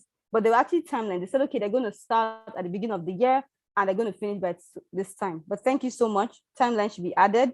Who else, please? Were you listening, guys? I expect to see everybody making comments in the chat. I know the plan was so good. Even I struggled to find things with the plan, but I actually got some. But I don't want to say mine yet. I want you to say yours. Measurement, periodic measurement. Yes, yes. So saying that they would actually analyze their goals quarterly, exactly. They would actually look at it quarterly. Yes, fantastic. Exactly. Thank you, Toastmaster Godwin. Fantastic. Though I wanted somebody to point this out. They should have been more specific with who would get what award. Yes. So saying that Toastmaster Kubi is on, let's say, level 5 or level 4, and that he needs to now get to level 5. Fantastic. Thank you for pointing that out. Well done. Responsible person for each action plan. Okay. Does anybody else have any more comments? Commitment and responsibility. Thank you, Toastmaster Abubakar. Comments. Okay, so what I also feel or think they could have done was in the part where they said that the obstacles for pathways, so computer obstacles, they could have also said that they will address these challenges by maybe having computer trainings and virtual meeting etiquette trainings. So they could have trainings, basic computer trainings, online meeting trainings on how to actually go about Zoom meetings, on how to handle pathways and how to actually handle computer. So yes, they stated the obstacle, but I didn't see anywhere where they actually stated how they could resolve that obstacle in the plan. That was one thing that I expected to see. Another way that they could actually encourage people to make payments, they didn't say they struggle with payments, but they could actually have like quarterly payments. They could have like quarterly payments to be able to meet the $150 club payments. They could include quarterly payments. So members could pay quarterly or monthly, and the treasurer could keep track of that. So those are things that I actually expected to see. Merit Toastmasters in your plan. Yes, they could have quarterly payments or monthly payments. So you could include that. So it helps members to actually plan. It's not always good for the club treasurer, because that means the club treasurer has to be keeping track, but you could actually include quarterly payments or monthly payments if you're struggling with membership in your club, membership payments in your club. You could actually include, yes, it helps members to plan. Exactly. Thank you, Tiamwali. Okay, so now we're going to move into scenario. Tim Abubakar, please, can you copy and paste scenario 1 for me? We're going to move into the scenarios. Okay. I am looking for the one where I actually put because I want everybody to see this one. Let me close this one.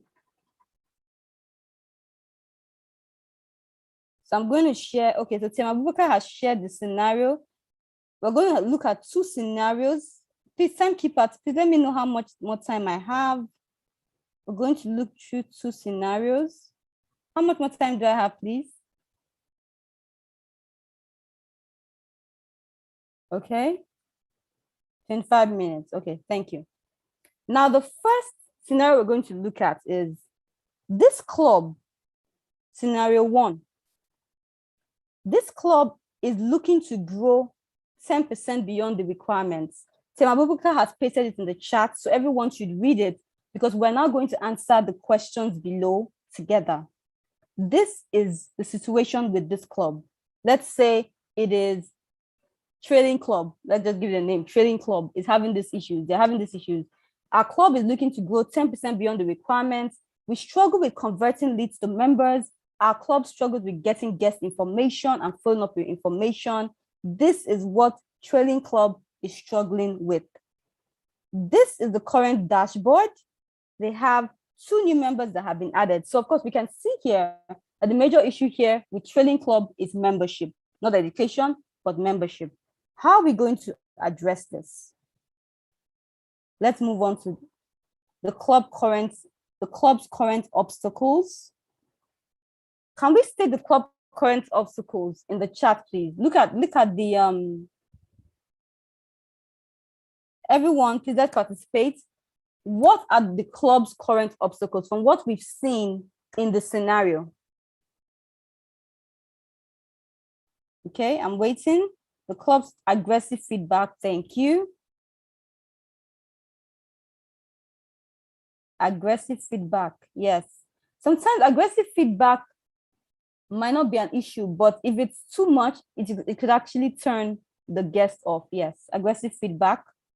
Another issue is they said they actually have retired members. So they actually have, yeah, exactly, retired or soon to be retired members, not guessing guest information. Yes, thank you very much.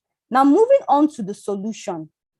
How will this club, trailing club, now gain 4 new dual or reinstating members? Okay, everyone, give me solutions in the chat. How will this club that is struggling with membership now gain 4 new dual or reinstating? Okay, follow up with reminders, follow ups, thank you. Follow up, okay. Change from word of mouth marketing to what? To social media. Organize open house, social media. Train members, yes, train members on giving effective feedback. Have meeting sign-up sheets. You are all taking my notes. I don't even have to say anything again. Thank you so much. Feedback, be lenient on feedback, particularly to new members. Fantastic. Social media marketing, yes. What else would we add? Okay, bring more comments, please. What else are we going to help Trailing Club? How are we going to help Trailing Club meet their goals?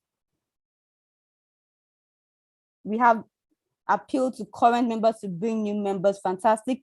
Reinvent meetings, yes, to make it interesting, addictive, and participatory. Love it, love it, love it. Yes, make the meetings more interesting. Yes. Okay, you've actually taken my, wow, yes, thank you. Help members understand, yes, encourage members to pay their dues. Fantastic. Okay, so we're going to move on to, but just to be sure, does everybody know who is responsible for this membership goal to make sure that the Trailing Club achieves? Who is responsible? Who is responsible? I want to make sure that everybody knows who is responsible. VPM, fantastic. But it's not just the VPM. The VPM could also have a membership committee. So the members of the membership committee is if everybody exactly could actually call people up, follow up people to actually get them to come for meetings and them to attend meetings. Fantastic. And of course, this starts immediately. Once you've started from July 1st, this plan starts immediately. Now, Tim Abubakar, please, can you copy simulation 2 for me in the chat? This is now education. So now we're moving on to the education. This one is, wow. I looked at this and I said, let me call this club Exousia Club. So this is the Exousia Club. Exousia Club is having education challenges. Members get through the education, but very slowly. They seem more focused on participation in meetings and completing their part. Everyone look in the chat with the scenario so that we can answer the questions. These people actually have long-time members that are still stuck in the old model and don't want to move into pathways. Okay, and they also have active members that take up most of the spots for roles, and they don't have people actually volunteering because the new members are shy to volunteer. Now, this is their dashboard. This is Exousia Club dashboard. They have one level 1 person and they have one level 2. This is what they have as of today. How are we going to help Exousia Club to achieve their goals? We've seen the obstacles. Can we all state the obstacles in the chat quickly? The obstacles that we can see that they're having, the issues that they're having with the education awards.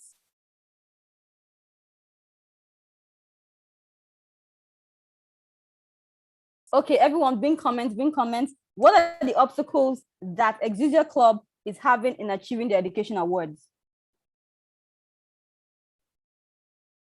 Members not giving speeches in their path, exactly. New members are not involved in the club, fantastic, yes. Slow project completion, thank you, I can see that. Fantastic, wow, you guys are just amazing. You're making my job so easy, thank you so much. Now we're going to go to, how are we going to help this club now to achieve these goals? How do we even get them to complete levels 1 and 2 in pathways? Solutions, everyone, let's start bringing solutions. Okay, we said that the obstacles, let's move on to solutions. Celebrate achievements, fantastic. Okay, what other solution are we going to give to Exousia Club to organize training? Thank you very much. What else? Assign mentors, yes. Initiate mentor to mentee programs, yes. Yes. More solutions, please. Recognition, okay. Yes, recognition. They're going to recognize people when they actually achieve their awards. Exactly. We're going to give trainings, mentors. Do you think we should also have an education committee? Exousia Club should probably also have an education committee to be able to follow up with members. So everything is not just on the vice president education. Roster of project completion and follow up, exactly. Yes, thank you. Cultivate a care culture, yes, because this club actually is having issues with the care culture. So yes, cultivate a care culture, get the mentors to be more engaging with their mentees, fantastic. And of course, make sure all the officers actually go to the DCP dashboard to check the dashboard to know what is going on there. We can have, the VPE is responsible, but it would also be good for this kind of club that is struggling with education to have an education committee that follows up with members and also does all this. Now we are done with this. Does anybody have any questions before I move on to the last points? The last section is going to be for us to now actually look at a club's dashboard. We're actually going to look at the club's dashboard to actually see how their DCB dashboard looks like. Any questions? The base camp dashboard is accurate. It's accurate. It should, yeah, it's always accurate. Okay, any questions? Any questions before we move on to the last session? Before we move on to the last section. Okay, so no questions, but you've been a fantastic audience so far. Thank you so much. Now, Ikeja Toastmasters were gracious enough to let us see their dashboard. This is what we've all been talking about. We can see that Ikeja Toastmasters Club has 22 members to date. Okay, so they actually have more than 20 members, so they're good with members. But of course, in September, they're going to have to get members to renew so that they don't have issues. Now, this is what we have. We have level 1 awards. Can everyone see my screen? I'm showing Ikeja Toastmasters. Okay, so after this, we'll take questions. I'm going to quickly run through this so that we can take questions. Level 1 awards, we need 4 people to get level 1 awards. We need 2 people to get level 2 awards. So as a club, at the beginning of the year, you should know for yourself if you're going for distinguished, which is 5 goals, select distinguished, which is 7 goals, or present distinguished, which is 9 goals. Be honest with yourself, what can we achieve? And set that goal. Let everybody in the club know this is what we're targeting and this is what we're going to work towards. From what we can see here, we have 6 education goals, level 1 award, level 2 awards, 2 level 2 awards, DTM award, we have all this. We need to have 4 new members, then 4 more new members to achieve 7 and 8. We need to have our club officers trained this half of the year and the next half of the year to be able to achieve number 9 goal. And then for the number 10 goal, we need to have the membership renewal dues on time, and we need to have submitted the club officer list on time, which was at the end of June 30th, 2021. And Ikeja Toastmasters has done this. So this is what the DCB dashboard looks like. Every club officer should, not just the VPM, not just the VPE, not just the president, everybody should be involved in checking this dashboard so that everyone is committed to making sure that the club meets her goals. I'm going to stop sharing my screen. I want us to now talk. Yes. Okay, so can participants ask questions or give comments? How many more minutes do I have, please? Participants, you can unmute yourselves. Okay, so how to get newer members to play roles. This is a major function of the VPE, but I would also say that the mentor, you need to have a strong mentorship program. When you assign a mentee to a mentor, as the Vice President Education, most of the time we just follow up with the mentees. We don't follow up with the mentors. You need to make sure that the mentor is also following up with their own mentees to make sure that our mentees are participating. Because what we have most of the time is the mentees just, okay, thank you. Okay, thank you, timekeeper. What we have most of the time is the mentors are not necessarily committed to the mentees. And then we just have the mentors, the mentees are not getting the full value of Toastmasters. At the Vice President Education, you need to follow up with both parties, not just the mentees. You need to also follow up with the mentors to make sure that the mentors are encouraging their members to participate and to play roles. Another thing that you can also do is to recognition awards. Recognition awards. One thing I used to love doing as president was we had this Excel sheet. So like an Excel, this tracker, the tracker, and would actually put it outside the meeting room so everybody would know where they are on the education awards, on the membership awards, everything. Everybody will know this is where we are. So it fostered collaboration and competition. So people would see where they are and say, wow, this person has passed me, this person has passed me. So this is really something I think you should introduce in your clubs. If you're okay with fostering competition and collaboration, it's a very, very good tool to actually foster competition and collaboration. Okay, so does anybody else have any questions? Please, can you unmute yourself? Let's make this as interactive as possible, please. If you have a question and you have a comment, please unmute yourself. Or you can type it in the chat. I try to move quickly so that we don't exceed our time and so that we have time for questions. Looks like everybody got it. Or am I mistaken? I'm not seeing questions.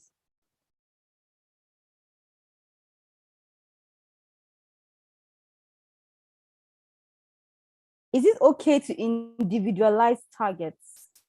When you say individualize targets, oh, okay, President Nima says we can't unmute ourselves.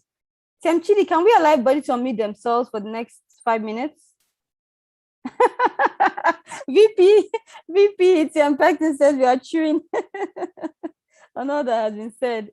Okay, so is it okay to individualize targets? What do you mean by individualized targets? Because we're all moving with the DCP goals, and we know that every club member needs to know where they are. So I've said level 1, or I've not said level 1. I need to know where I am. My VP needs to know where I am, and my mentor needs to know where I am. So I have my own individual targets.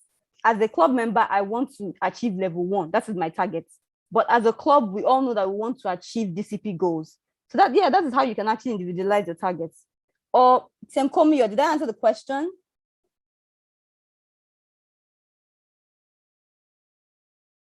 What is the next level target for a club who has achieved, 10/10? DTM Chidi, for 5 years in a row. That is fantastic. The next level target, well, you can have members achieve awards like Triple Crown Awards.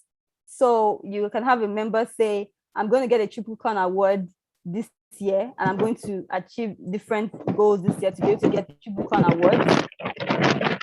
When you've achieved 10/10, then you begin to move into making sure that your members are all achieving their their own club target and actually exceeding it, like Triple Crown awards and so on. President Nima, okay, you can talk, please.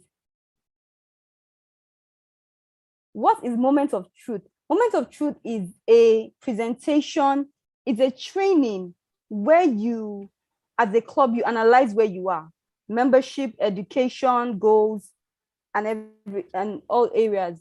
I don't have I would have shared it. I don't have the presentation on my laptop right now, but area directors, you could actually give your members Moment of Truth trainings. It's for the club to analyze where they currently are and how they can actually move forward. Okay, President Nima raised Madam his hand. DTM. President Nima, please speak. Yes, Madam DTM, I quickly wanted to ask about the dashboard because I checked my dashboard this morning and I realized that either it's not updated or it doesn't track. I mean, or rather, I don't understand how it's actually tracking. I'm not talking about the DCP dashboard. I'm talking about the Basecamp Manager dashboard. Oh, okay. What does that track specifically? Okay, but are all your members putting in all their, whenever they get the awards, whenever they complete, did they actually fill it in?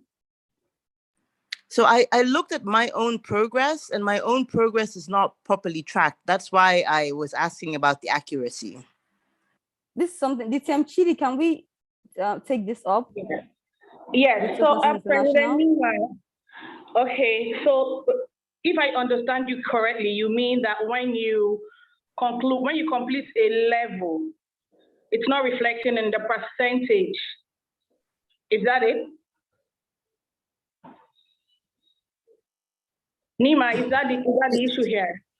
Yes, exactly. Or rather, in terms of what, like it doesn't show for level 1, it doesn't show that I've completed it 100%. So I'm not really sure because it's like broken down into 12 elements, but I'm not sure what those 12 elements are.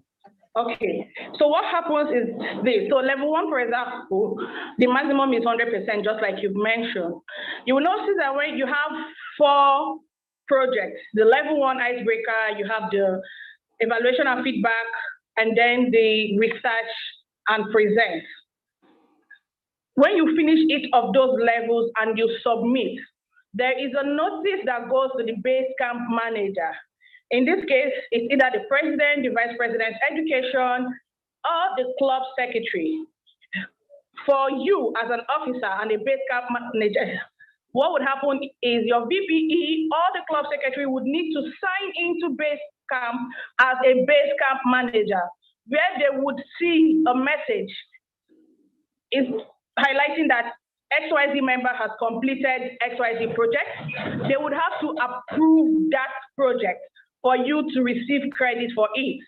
So if you're done with your level 1 and it's not showing 100%, it means that the approval for completion has not happened. And the Basecamp manager would need to approve for it to reflect on your own dashboard. Is that clear? Does that make sense to you?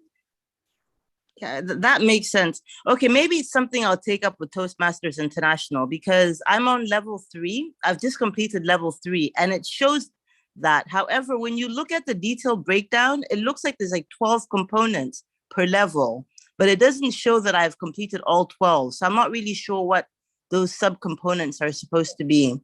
I'm happy to take this offline with you as well and maybe just like share a screen and maybe we can discuss. Okay, I'll share my number with you and let's chat after the training. We'll take a look at it. You're welcome. Okay. Yeah, sure. Okay, thank you so much, Division Director. Okay, TM Yemis was asking, what is the meaning of Triple Crown? Triple Crown means that you achieve 3 awards in a year. Like for me now, when I was going to become DTM, I achieved ACS, Advanced Communication Silver, I achieved ALB, and I also achieved ACB. It seems like a long time ago. But actually, I achieved all that in 1 year. So that was a Triple Crown award. So when you like achieve level 1, level 2, and level 3 in a year, you get a Triple Crown award. TM Komiyo, individual. TM Chidi, your sagacity is spiffing. TM Craig. Tim Comey, your individualized targets means that ensure members, probably and especially club executives, individualized targets, each member should know where they are and what they're aiming for based on the club DCP goals. So like I said earlier, as a club member, you know that you are on level 1 and you want to get to level 3, or you want to get to level 2. And of course, you also want to get to level 3 in the same year. That is your own individual target. And when you achieve your own individual target, it helps the club to achieve their DCP goals. So for the VP education, you need to look at where you are as a club and speak with all and know where all the members also are in their own education level, and be able to plan with them and the mentors to say, you're on level 1, what do you want to achieve for this year? Do you want to get to level 2? Do you want to even get to level 5 in 1 year? What do you want to achieve? And work with them to achieve their goals. And that would be their individual target for the year. Any other question before I go? I'm told that I have 2 minutes.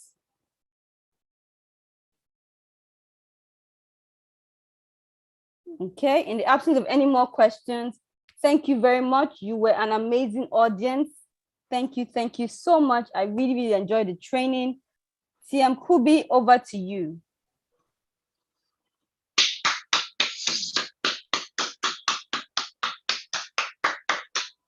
Thank you very much, distinguished Toastmaster Ifeanyi Omoike, for so graciously and so magnanimously giving us that expose into the club success plan. You have really, of course, enriched our knowledge and our experience from this 1 hour that we've spent with you. Thank you very, very kindly. Now, in the course of the TM Omoike's presentation, I summarized my own learning points into about 4 of them. I learned that responsibilities must be clearly communicated and assigned, and members, it would help members to be recognized for their achievements. Timelines must also be set to everything, that's every action that the club plans to take, and every member of the executive committee, and of course the club itself, must be committed to discharging their roles via a framework of teamwork and respect.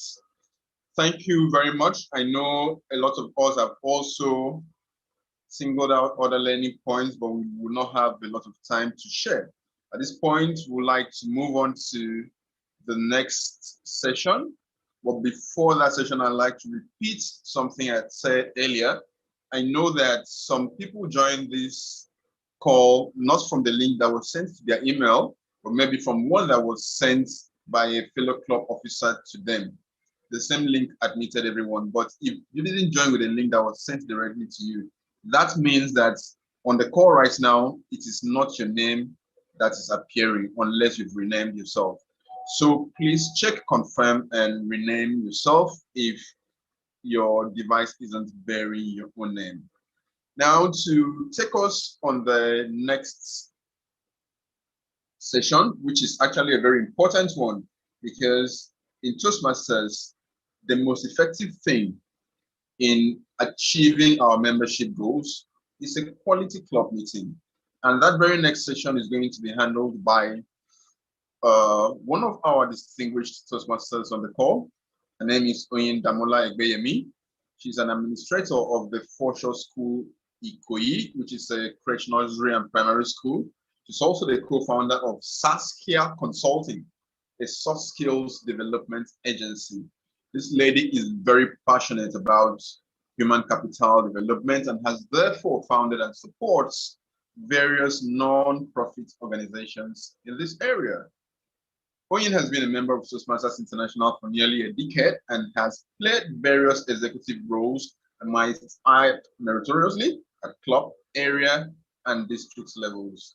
And she ended up winning or earning the Distinguished Toastmaster Award in the year 2020. Please make very welcome our trainer for the next session, Quality Club Meetings, Distinguished Toastmaster Oyin Egbeyemi.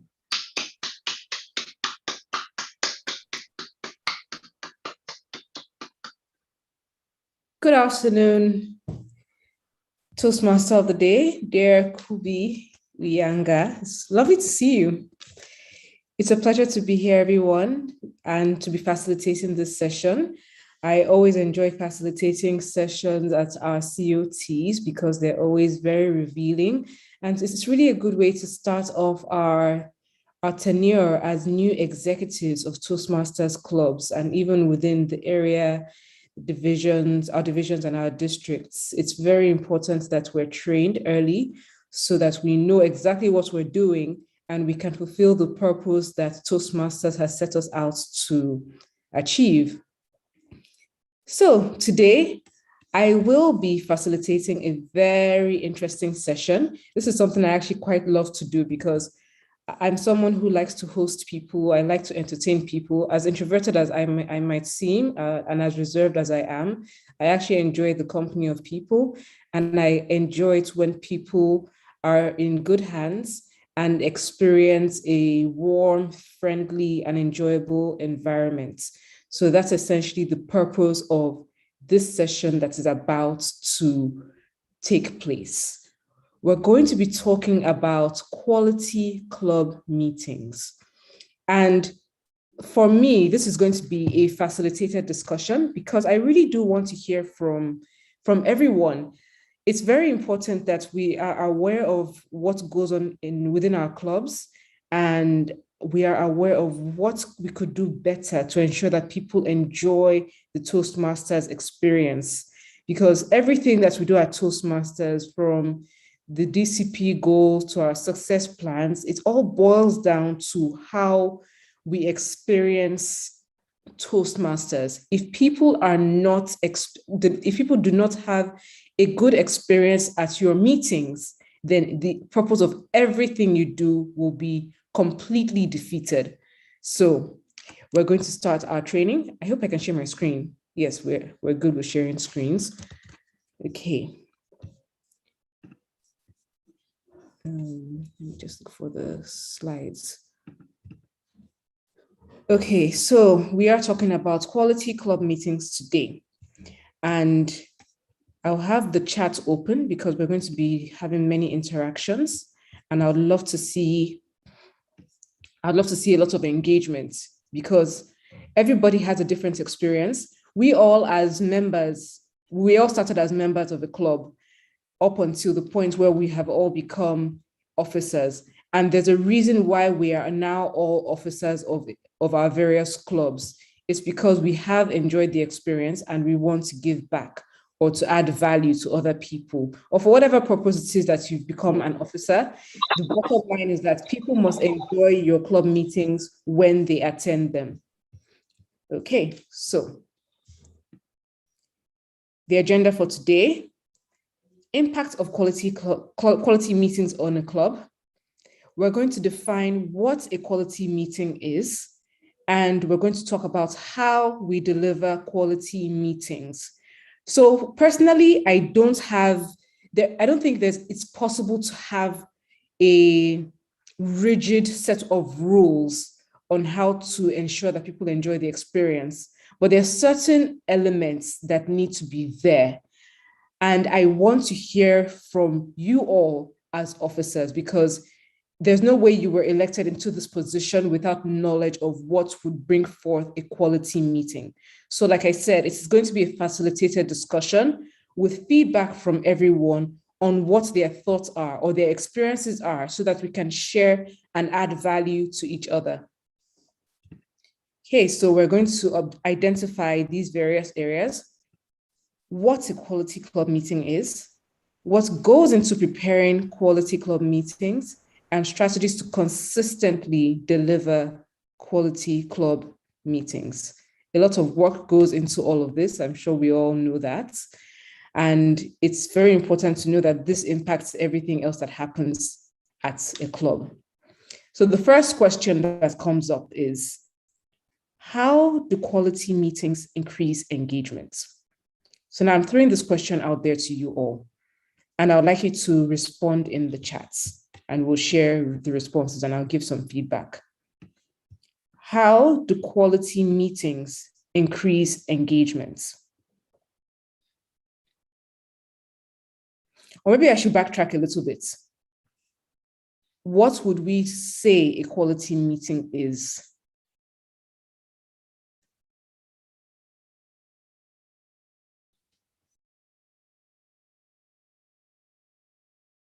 I'm not seeing much activity in the chat box there, Toastmasters. Okay, we have a response.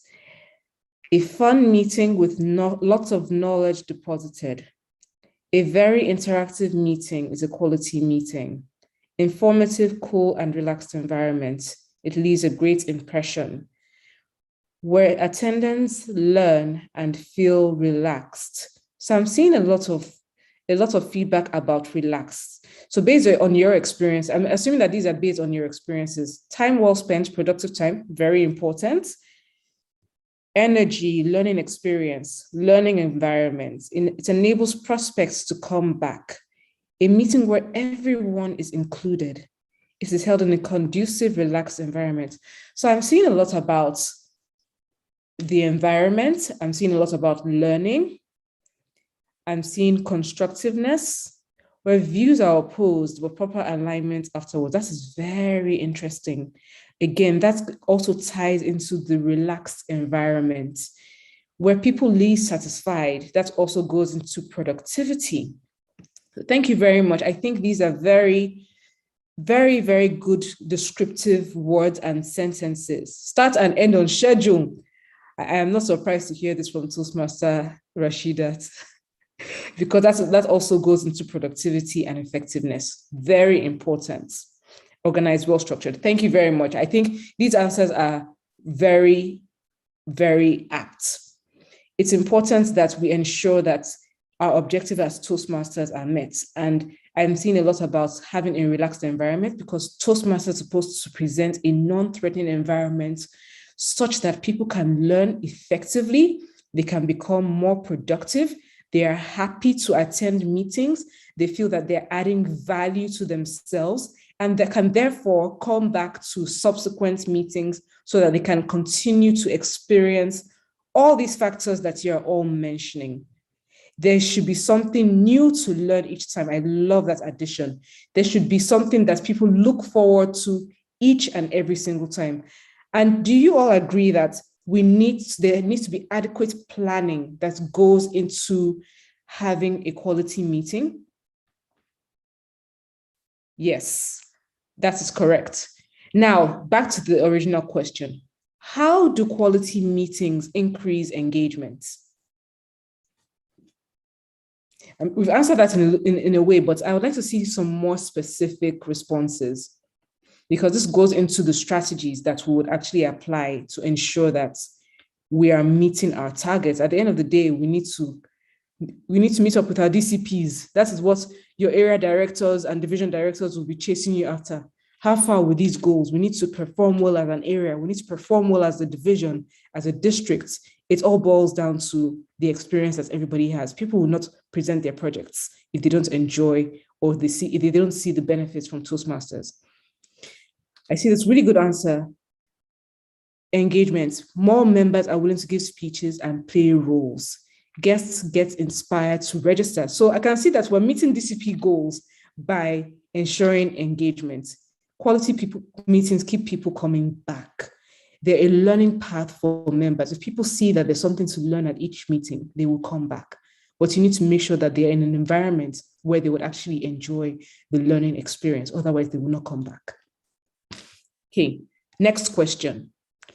How do quality meetings increase member retention? I think we can skip over this because we have answered this in various ways in our previous responses to the questions. We need to ensure that people are coming back and we're retaining our members as a result of the experience during meetings.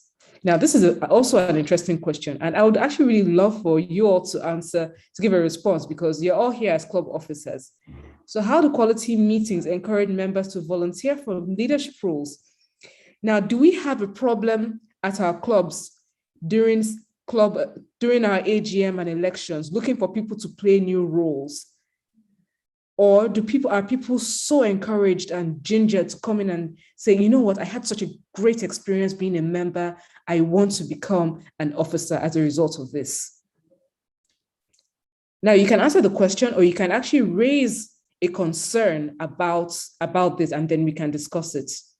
Because I do know that there are some clubs whereby during elections, they might struggle to find people to fill in roles. And I see Division K, VPPR, SA Ogene has raised his or her hand. Okay, so someone has said people are reluctant to play roles. Respect is reciprocal. Can we discuss these, please? Why are people reluctant to play roles? Okay, you can't unmute, so perhaps you could type up your question, your suggestion, or your opinion.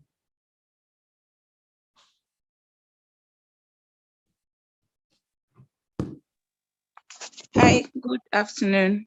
Can you hear me? Yes, I can hear you.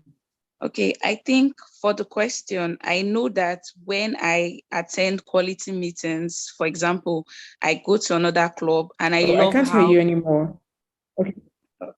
Okay, if I attend a club meeting and I like how it's structured, it would make me want to go and do the same thing in my club. For example, I had attended a meeting some months ago where I liked it was virtual, and I liked how the timer performed their roles, the way they shared their cards. I connected with the person and decided to implement it in my own club.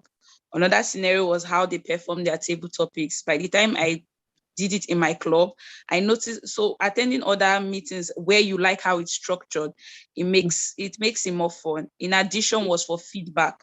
I had given a speech in another club where I absolutely loved the way my feedback was given. I felt it was very structured.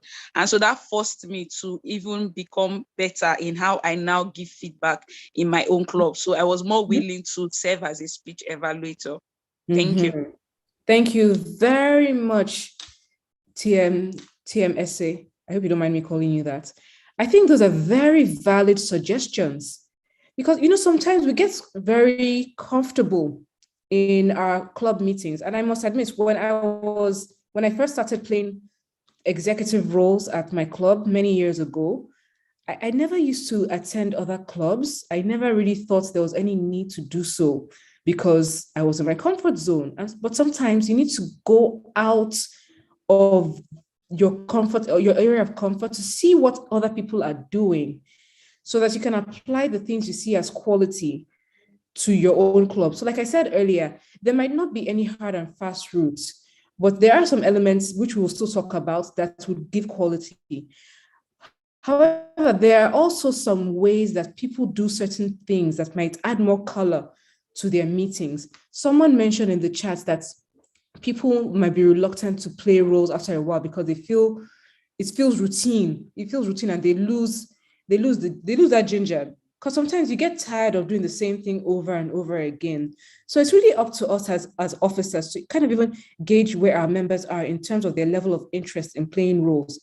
If you, as a vice president education, for instance, are looking for role players for a certain meeting, and you start to find that your members are becoming reluctant to play roles, you need to ask yourself a question and bring it forward to your exco and say, guys, why is it that people are reluctant to come forward to play roles? Or maybe there's a certain role that people don't want to play or are shy away from. So people are shy to play the Toastmaster or General Evaluator role because those are the roles that require a lot of talking.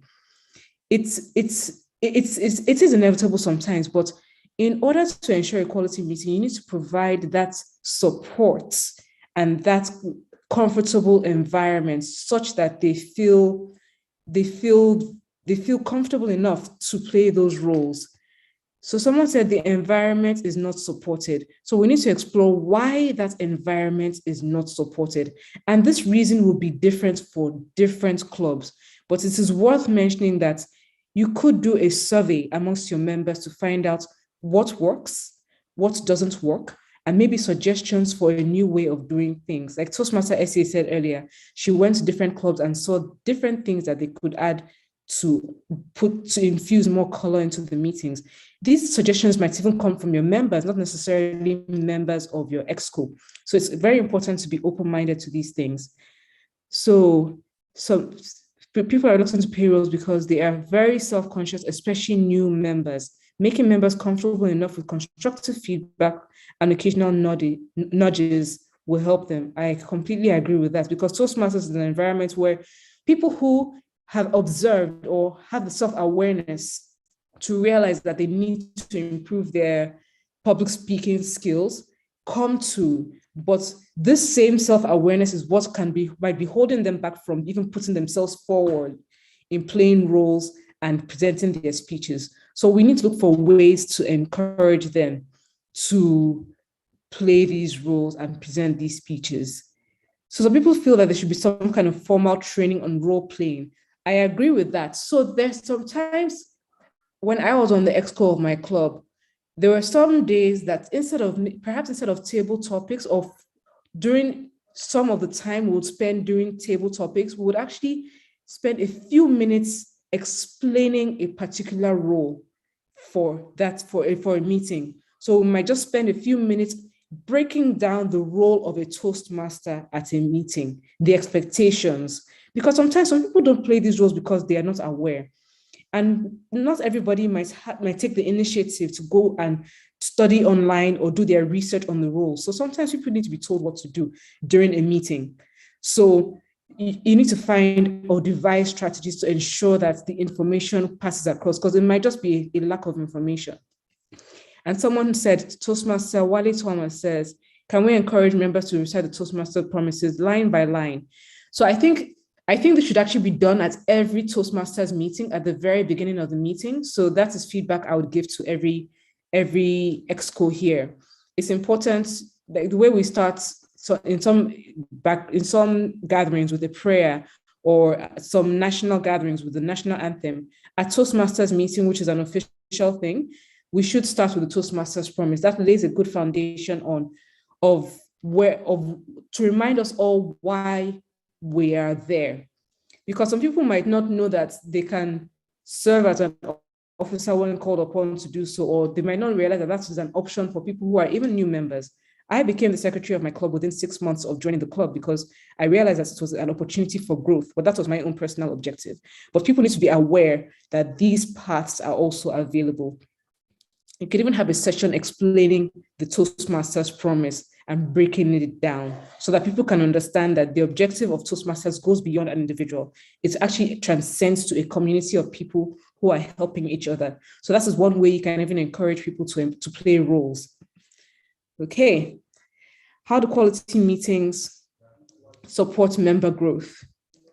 I think we've answered this question, but if you have anything different to what we're saying, to what we have said, please by all means engage in the chats. Now, in conclusion, sorry, just a minute. I beg your pardon. I'm just trying to. Okay. All right. So quality meetings. Do we agree that it would improve member retention, encourage members to fill roles, and increase interest in club officer roles? Can we identify ways in which to ensure that people come and enjoy our meetings? Toastmaster Joy has said induction or training for new members may be considered. And that is true. People would want to feel welcome when they come to your clubs. So by the structure of Toastmasters, we are supposed to have induction meetings.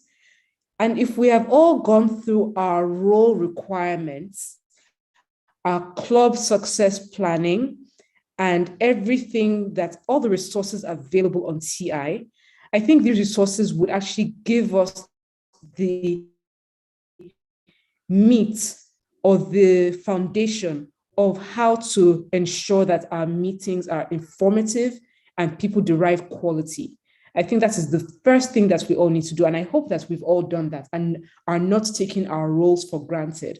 Because it's one thing to be elected into a role, but it is another thing to understand fully what the role requires.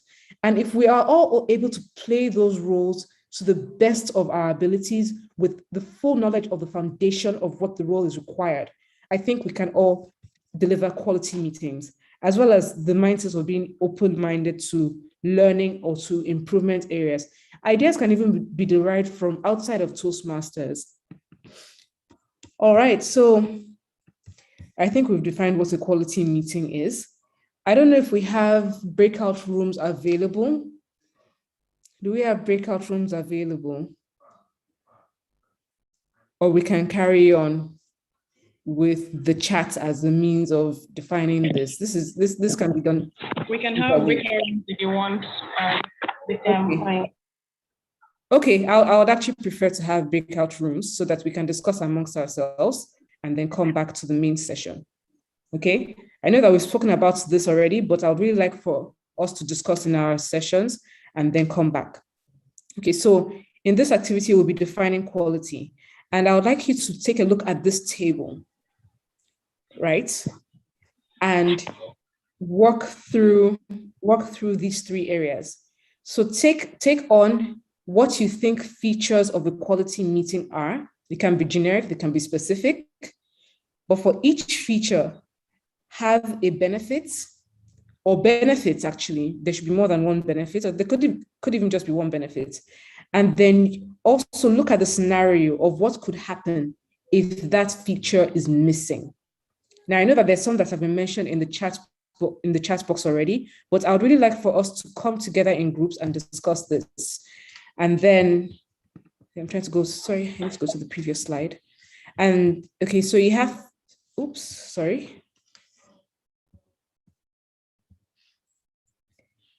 You have 15 minutes for this, and you are just to discuss how you can tell if these characteristics are currently in your club meetings. So I love that this is an open forum with many clubs from, I believe there are 3 divisions here, right? If I'm correct, there are 3 divisions here, so we can share various experiences. Yes, so it's a beautiful forum for us to discuss these things in an open environment and to learn from each other. So let's see, I have 14 minutes left. Can we, let's reduce this timing to 8 minutes actually, so that we can come back to the session and have a fuller discussion. So Toastmaster Chidi, how many groups will we be able to divide ourselves into? I see that there are 130 participants.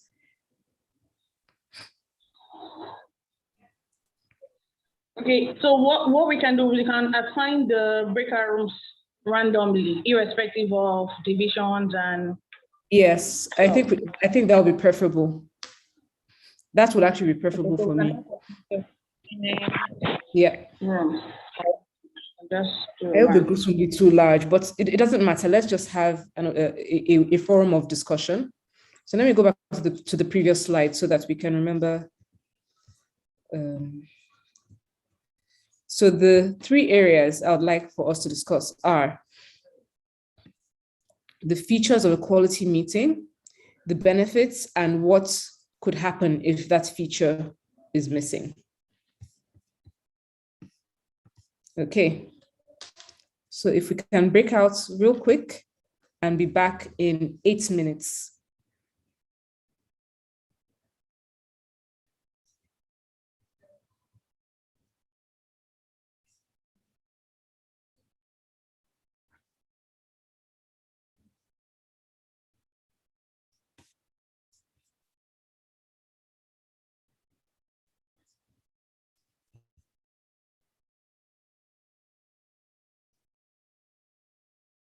Please, when you see are we able to break out? Accept and join the room you've been assigned to. Okay, thank you. Awesome. Thank you.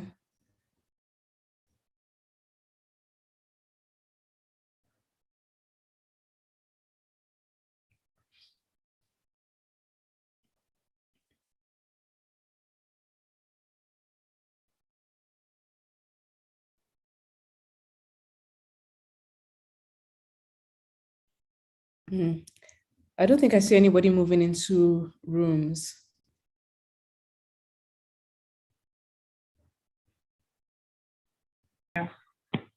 Please just give me a minute. Okay, no problem. Thank you.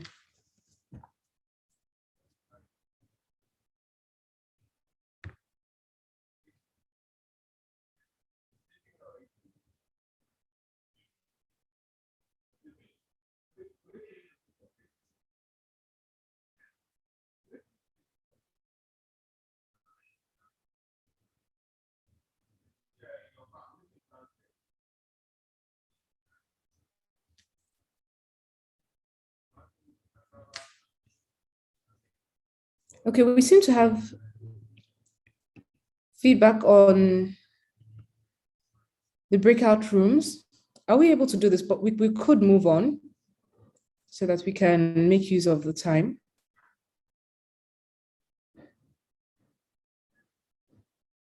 I guess it's because there are many of us in the meeting room.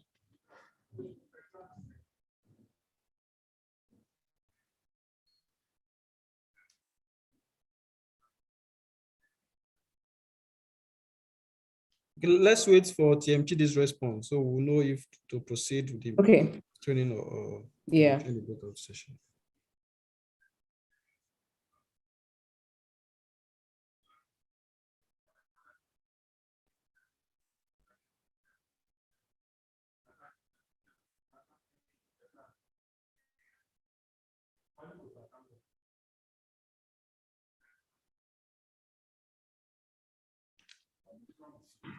Apologies, DCM, only my system just tripped off. I think you can continue and give me 2 minutes to just finalize. I'm already setting the breakout room. All right, no worries. There'll be another breakout session. All right, there'll be another breakout session. So not to worry, let's just carry on with this one. So can we in the chat box again type out one feature of a quality meeting, the benefits, and what will happen if it's missing? So if anybody has a good idea of something that they've seen in a quality meeting, please type it out. Type out what the benefits would be and what could happen if that feature is missing. I've seen some examples earlier, but I'd like to see even more innovative and creative examples that you can share with other members from different clubs and different divisions and areas as well.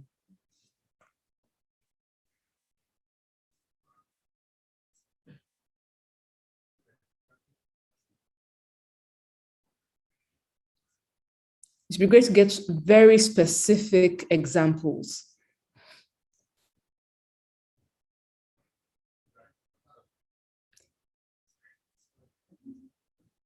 Okay, structured and timely. Well, that's a good one. Can we? That's a good one. So what's the benefits? Structured and timely. If there's no structure, you seem disorganized. If it's not timely, you might waste people's times. You might impede on their personal schedules, and that is not a good impression to leave. New knowledge is shared.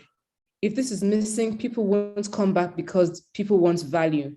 So sometimes there's some people who are avid learners, and if there's no new knowledge that they're getting from a meeting, it's like, okay, what's the point of me going there to do the same thing all over and over again? So sometimes it's good to give a new nugget to share at a meeting. People are sure of proper management of time. Okay. I'm not going to lie to you. When I think it was when I was president of my club, one thing that came up as value adding to our meetings was food. Tea break. That was a feature of a feature of our own quality meeting. There were some people who came for the food. This is basically stating facts, because we did surveys to understand why people would come back, what people enjoyed the most. Some people actually enjoyed the food. So I made sure that I got a company to sponsor tea break for not every meeting, because tea break was expensive at our venue, but for every other meeting. So that was my feedback to ensure that people came for the food. They came, we love food. So that was one thing that I thought, okay, if people want to come for food, if that's going to get people to come for our meetings, let's make sure we give them food. Okay. So a relaxed environment, very important. And I would also give a tip on that. I don't know if this is something that is general practice at clubs, but whenever people are giving their icebreakers or their first, I would say 3 speeches, it's always good to have a well-experienced Toastmaster as the evaluator of that speech, and not someone who is also new, relatively new as well.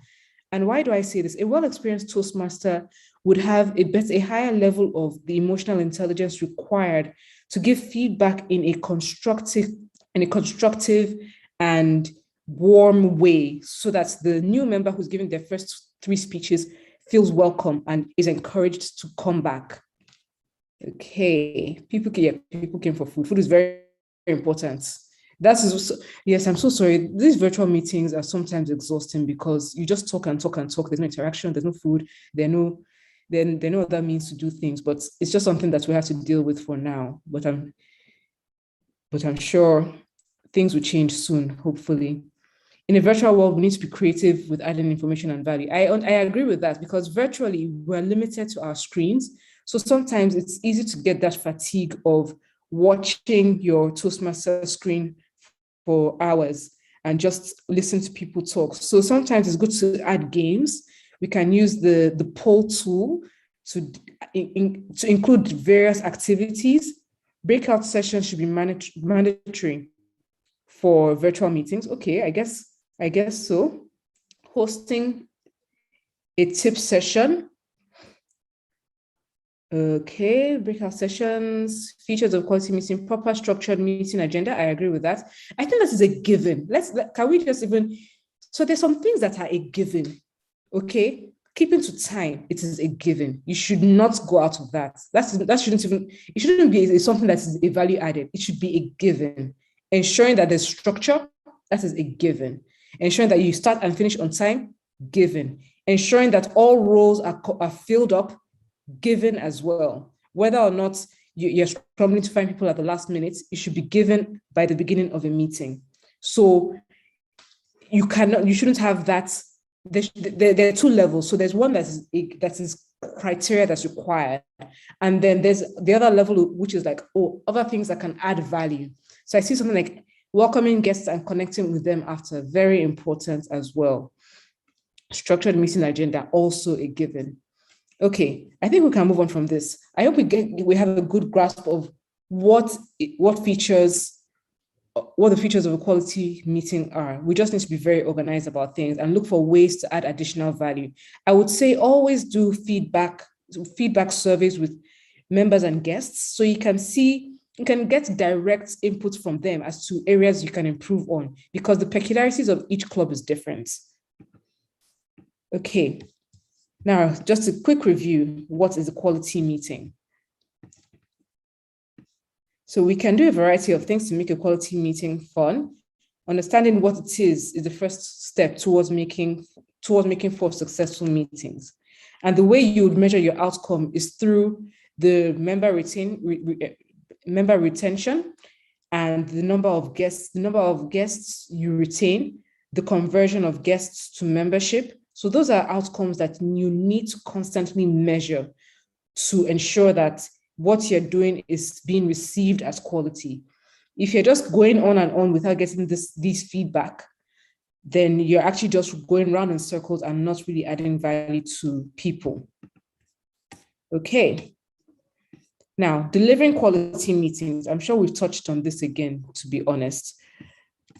Conducting smooth and impactful meetings, fostering a culture of excellence, meeting member needs, conducting and member engagement. Now, we've mentioned this in various ways. A culture of excellence goes into the structure, like we've mentioned. Do we have an agenda? Is the agenda sent on time? Do people know their expectations? Do people even understand the roles that they're playing? Because sometimes we take it for granted that people understand the rules. There's some meetings I've been to where it's like, this person clearly doesn't understand who a Toastmaster of the day is, or this person clearly doesn't understand the role of the grammarian. We need to be sure that when we're assigning roles, we're also, sometimes you could give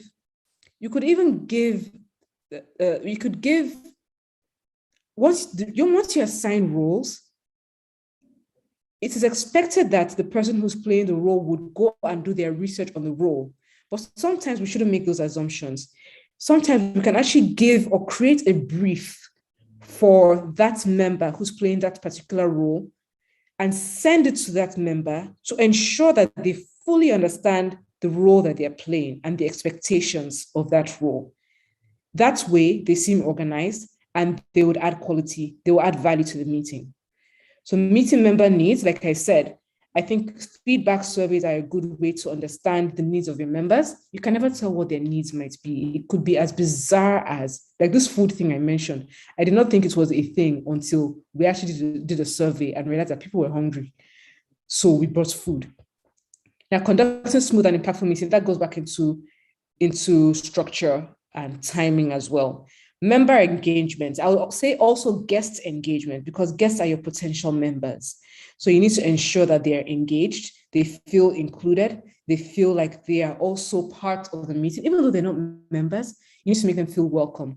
In your table topics, are you ensuring that you're selecting guests to speak? During maybe a round robin session, are you getting the guests involved in any segment of your meeting? You need to be sure that they feel like they are part of the meeting. Because sometimes, I don't know if it's just me, sometimes as Toastmasters, there's a tendency to become a little cliquey. So we need to make sure we're avoiding being like, oh, we're the Toastmasters, you're the guests. Everybody should feel like they are a member of our session. Okay. Now, this is a breakout session. I don't know if we're ready for this, the formula for success. Now, we need to break things down into the various segments of our meetings. What happens before the meeting, what happens during the meeting, and what happens after the meeting.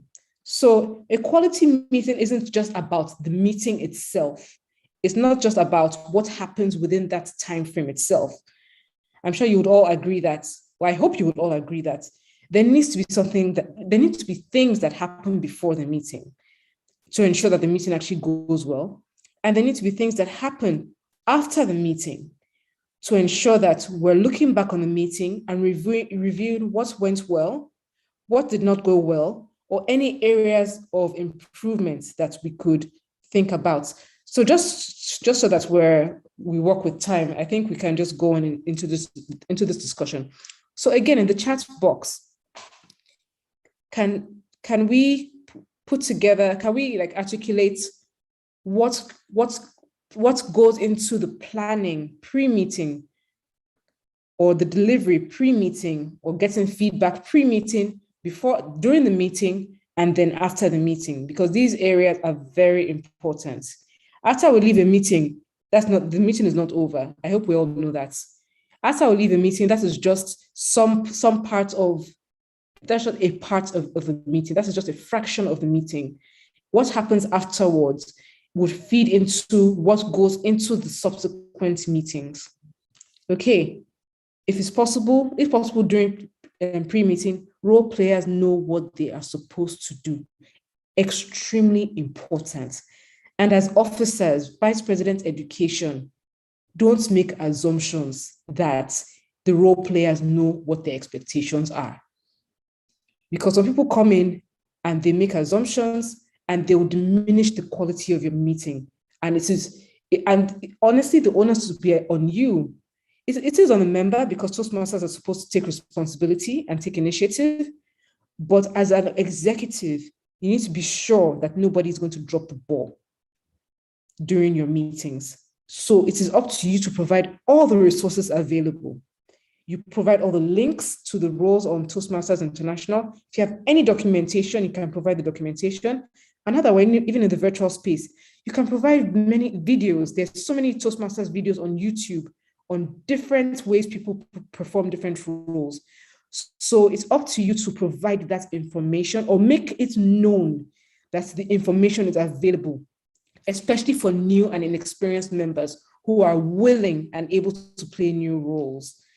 Okay, someone said, breakouts happen pre and during meeting proper. I'm not really sure what that means. So if you could please explain properly what you mean by breakouts. What value does a breakouts give towards the planning and the delivery of a meeting? So pre-meeting, confirm role players availability, very important, the day of, an hour of the meeting. Ensure that nominate a second option in case of network glitches. I love that suggestion, Toastmaster SA, because we're in the virtual world and anything can happen. I can't remember, it was I think it was a meeting that Toastmaster Chidi, the Didi, was organizing last year, whereby for every role player, there was a backup. For every single role player, there was a backup, just in case something happens. Connection it might just so happen that at the moment where you're playing your role, that's when the connection just fails. So if you have a backup, that could add value. Share meeting aids with multiple role players, sharing slides and meeting agenda. It's very important that our meeting agenda is shared on time.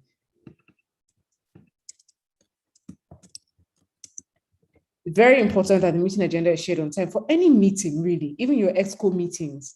Your agenda should be shared ahead of time.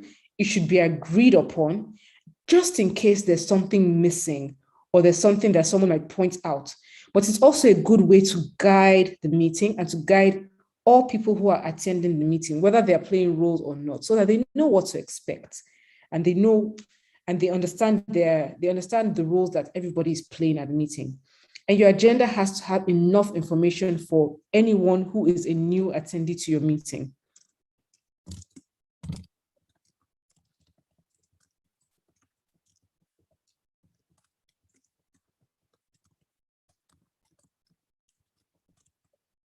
Okay, so ensuring evaluators have the project details. This is very important.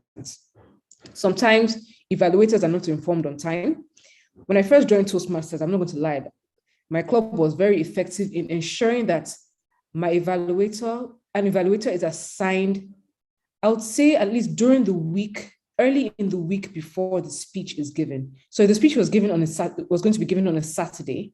You'll be assigned an evaluator by Tuesday, and you'll be told specifically by the VP Education that you must get in touch with your evaluator before the meeting. And by before the meeting, they didn't mean the day of the meeting or the morning of the meeting. They meant days before the meeting. Discuss your expectations, discuss your speech expectations, discuss your areas of strengths, discuss your areas of weakness, discuss the areas you want your evaluator to look out for or present to you, to look out for or give you specific feedback on. That way, as a member, members would have a good experience because they're getting everything that they want. Okay, someone suggested a dry run 24 hours in meeting despite our busy schedules. I somehow agree with that, and it also depends on the level of experience that you have as meeting members. A dry run is good, but I think what is also important is for all role members and executive members to be in the meeting room at least an hour before the meeting. I think that is extremely important. In fact, I'm not going to lie to you all. There was a time I used to be late. As an EXCO member, I would arrive at the meeting maybe about 15 minutes late. And one of the past presidents of my club would always tell me off that as an EXCO, you need to be there at least 30 minutes before everyone else. It's like you're hosting a party or an event. You need to be there before everyone else. If you're playing a role, you need to be there before everyone else. It is during that time you can actually do a quick dry run an hour before because everybody is there. So that is when you're able to identify who's missing, whose role needs to be covered up, or anything that can add more value to the meeting. If people are not there on time, or if people are trickling in late to the meeting, it is disruptive because you're there being unsure of what could happen. If you know that by a certain cutoff time, if you're strict enough to say that by a certain cutoff time as a role player, if you are not there, your role will be taken up by someone else. And you're strict with that. people will start to comply with the rules. I know that sometimes as Nigerians or as Africans, sometimes we're a little relaxed with timing or attending these prep sessions on time. But if we start setting out these practices as our way of doing things as Toastmasters, we would actually be more organized and be able to give more value during the meetings. So that is good session.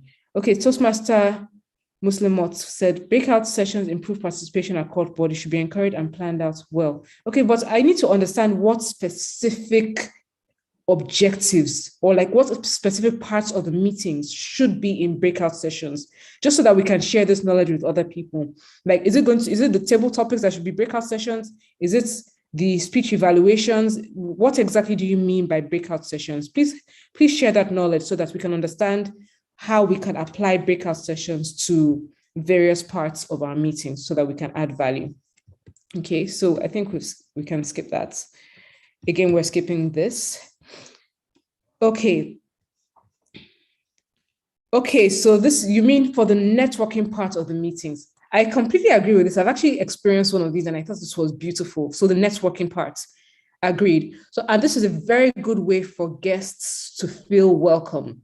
Because if, for example, we are about 130 in this group, it's difficult for us to engage on a one-on-one basis. If we break out into maybe about 10 groups, I don't know how many Zoom would permit, but if we break out into 10 groups of 12 people each, it's easier to interact and then we feel more included. So that's a spot on in terms of networking.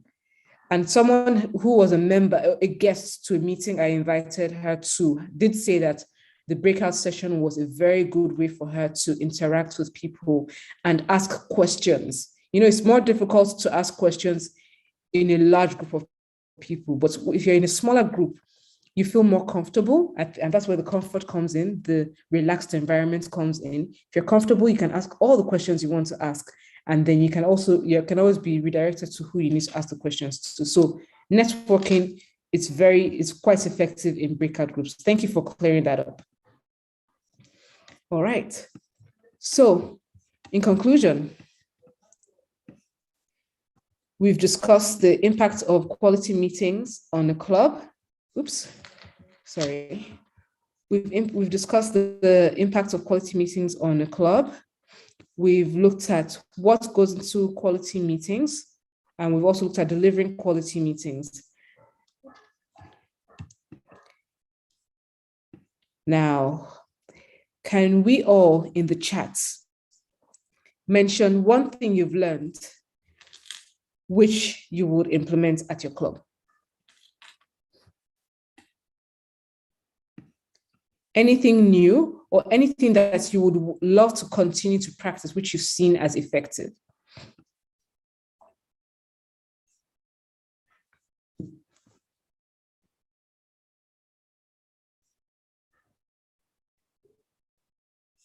Isn't there anything we've learned? Okay, breakout sessions for networking, briefing speech evaluators, way ahead of time. Okay, someone said giving food in our hybrid meetings.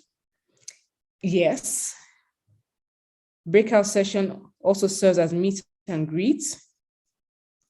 Early arrival. Attending other club meetings. Reciting Toastmasters promise at the beginning of the meeting. Introducing surveys so you can feel the pulse of members occasionally and adjust as appropriate. That is very relevant. Meeting agenda share on time. EXCO to be there 30 minutes before everyone else. I'll say EXCO members as well as role players. Role players, it's very important that role players are there on time so you know what to expect. Even if you do that meeting 24 hours before, if you do the dry run 24 hours before, who's to say that morning of the meeting, something could happen, anything could happen to anyone. Maybe they have an emergency or they have a call from work. You know, sometimes these days, some calls from work are so invasive. So it's important that we ensure that everybody is there on time. Follow up on guests. Yes, very important to follow up with guests. And I would even suggest that it's good to get your guest profiles as well, if they are willing to share, maybe their career backgrounds. Maybe someone will have a background in finance, some in human resources. It could be good to arrange for networking sessions in those specific areas of interest, or maybe getting their hobbies. I know that there was a club, Seaside, in some of the early days before the pandemic. There was a time that they used to have beach outings, which were an awesome way for people, which were awesome outings for people to network in an even more relaxed environment. So pre and post meeting outreach programs, meeting flyers sent out early. So this is part of the being organized and being structured. Assigning experienced evaluators to evaluate icebreakers, very important as well. Sending a thank you note, that is extremely important. Human beings love to be appreciated. We love, even if they tell you they don't, everybody loves to feel loved. Everybody loves to feel wanted. Everyone loves to feel appreciated. So a sweet and short thank you note, it would go a long way. Even feedback from the guests. So there's feedback from the members, but what about feedback from your guests? Some of your guests might be human resources specialists, for instance, who have experience in doing things like what we do at Toastmasters. And maybe they're members of other organizations who do similar things. What if they have feedback on maybe a different way of doing things, or just feedback that you could actually take and use it as input to add more value to your club? So open-mindedness is also very important. So using Google Forms for attendance in the virtual space. So yes, taking advantage of virtual tools in the virtual space is also very useful. There are many videos and resources on Toastmasters International on YouTube that we can use to add more quality to our meetings. People should take their responsibility as role players and follow them to the best of their knowledge. I think that is extremely important. As officials, I think it's important that we let our members know that even though this is a supportive environment, the onus is on you as a member of this club to take responsibility for your role as well. I think that is one message we need to make very clear, because sometimes people come and expect to be spoon-fed. I'm not going to lie to you, like some people just come to Toastmasters and expect to be spoon-fed throughout the experience. Yes, we provide the support, but you also need to know that you should take responsibility. As a Toastmaster, you do take responsibility. So we need to ensure that we're creating the culture of responsibility within our clubs as well, in addition to all the support we provide. Okay, I think we've exhausted our suggestions. I hope these suggestions will be taken on board. These are some pretty good ones that we can all share amongst ourselves within our clubs, within our areas, within our divisions. Very, very useful. And at this point, I'd like to ask if you have any questions.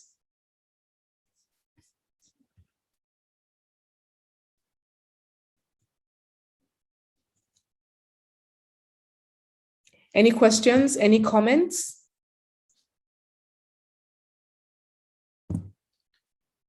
Or we're good to go?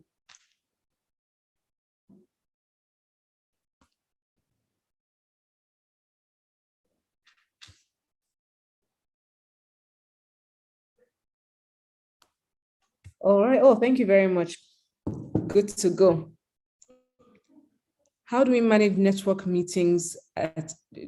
issues in meetings? To be honest, there's some things that are beyond our control. To be very honest, I would say the best way to manage network issues is not to panic, because if as leaders in the meeting, you are panicking, the members and attendees at your meetings will start to panic as well. So a quick apology, and just you'll find a way around it. If someone is having network issues, someone can take up that role. So that's why it's very important to have backup for each role that is being played. Even if it's one person that's playing backup, maybe it's your VP education that can be assigned as a backup role player. That would be fine, or your VP membership, or any member of your exco can be assigned as a backup role player. It's also good to have more than one network emitting devices, just in case 9 Mobile is not working one day, but IPNX is working, or one thing or the other. Okay, thank you very much, everyone. get a plan B, multiple networks. Yes, so people have said that.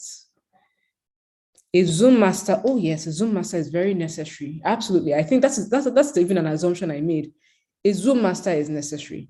A Zoom master and assistant, because what is that Zoom master also has network problems. So for every role, backup. If your Zoom master has network issues, there needs to be a backup who is aware of everything that needs to be done. Spotlighting, sharing of slides, sharing of the Toastmasters promise. Every part of the meeting needs to be seamless in order to ensure quality. So that will be all from me for today. I think I finished a little early, but I think that is really it I have to deliver. And if you have any further questions, please feel free to get in touch. I'll be very happy to help you out or to respond to them. Thank you for a great session. Thank you for having me as always. All right, I'd like to hand back over to the Toastmaster of the day, Toastmaster Kubi Uyanga.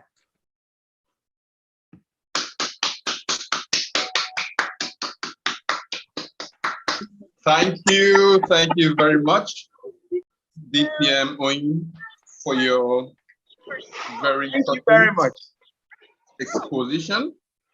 Thank you for laying out in such simple and easy to understand terms how exactly we can improve our club quality and make sure that we have excellent club meetings all the time.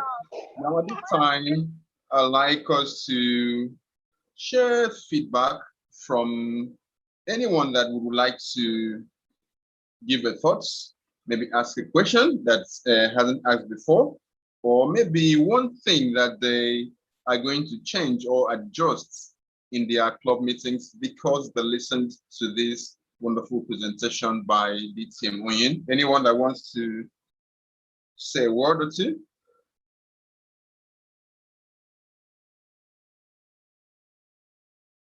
As we wait, I will please request the help of the Zoom master to prepare a poll that we are going to use to collect feedback from you on the performance of this training so far. So it should be up on your screens right now. And we will have just a couple of minutes to complete this before going off and rounding off this session for today. It's been a very insightful one for me. I mean, every time that I am in a Toastmasters meeting, a Toastmasters training, any Toastmasters activity, I always learn something new. And I don't think I am the only one in this regard. So please make your responses very objective, because your responses will be used in planning tomorrow's meeting and of course the next club officers training that will come up. If you're done with the poll, hello, who's there? Okay, this is Toastmaster Essie. I want to just appreciate Toastmaster Damola. I love how well paced her lecture was. It felt like a masterclass that we were supposed to have paid for. I like how it was structured, how she was reading out her responses and answering them. And I also liked when she's not certain, she would ask for clarity. And I can happily say, I think she has inspired me that hopefully, let me be realistic with my timeline and say in the next 2 or 3 years, I would be in a position training other people. Thank you very much, Toastmaster Damola, and to the 2 earlier trainers too. Thank you. Thank you very much for your thoughtful comments, Toastmaster Ese. That only goes to show that DTM Oyin didn't just educate us on how to hold quality club meetings, but also was successful in imparting knowledge on how to effectively train. That was a job well done. Killing a bird with 2 stones, only stuff that DTMs can do. So let's keep going, and one day we will be able to perform as well as DTM Oyin. Any other person wants to share a thoughts? Yes, I'd love to go. Okay. Toastmaster Namiti. Yes. Spotlight. Thank you very kindly, Toastmaster QB. You are looking resplendent in your lovely suit there. I love that red flower. Signs of love, giving us love from there. And I want to thank the organizers of the training. One thing that stood out for me in today's training was the training design. The fact that all the facilitators had to relate with everyone. And we actually engaged with the responses of the attendees during the training. I think it kept us alert from the beginning of the training to the end of the training. The energy of the first facilitator got me. The second facilitator was quite detailed, and the last facilitator went through it as if she was drinking water with ease and celerity. So I had given my kudos to the team, and I think I'll definitely turn up for tomorrow's training too. Thank you. Over to you, Toastmaster Kiri. Thank you very much for your thoughts. Toastmaster Namiti Akpan, the president of your Premier Speakers Toastmasters. One thing I took away from the very first session by DTM Oladele Olinike was this line that learning is not a destination, rather it's a journey. And you can see it even in his own life. He's so accomplished a speaker, a presenter, and a trainer, but he also mentioned the one thing that he needs to, or that he's currently working on to improve in his own presentation skills, which is the application of humor while presenting and while speaking and making presentations. In that regard, I don't know how many of us on this call know about the Meddlers Hangout. The Meddlers Hangout is a joint platform of Toastmasters International and Rotary International, where Toastmasters have access to Rotary communities and can, of course, share their message and new members and go forward to build clubs within those communities. And Rotarians, on the other hand, have access to all these things that we know and we are learning in Toastmasters in terms of communication skills and leadership skills, which helps them to also better fulfill and achieve their objectives. This platform, the Meddlers Hangout, holds once every month on the third Sundays of the month, while we will have guest speakers that come to share. So come tomorrow, our district director, distinguished Toastmaster Patrick Oluyide, will be the guest speaker, and the program will run for just an hour between 5 p.m. and 6 p.m. I crave the indulgence of everyone to attend if favorably disposed, so they can learn how to use humor as a tool of influence in their leadership kitty. Toastmaster Nduke Abasi Usoro, the immediate past president of your Premier Speakers, will be moderating that event, and the link to join will also be shared in the chat room, so you can copy that and save it for tomorrow.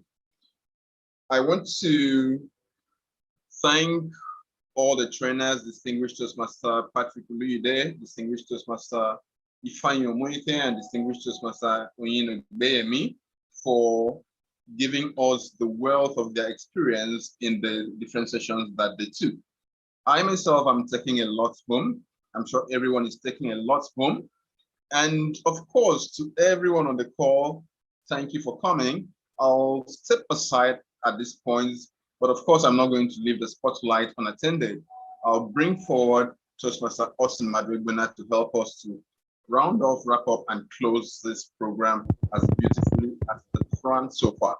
So Toastmaster Austin Madwegbena joined Toastmasters International in the year 2016. He's a certified information professional, a project management professional.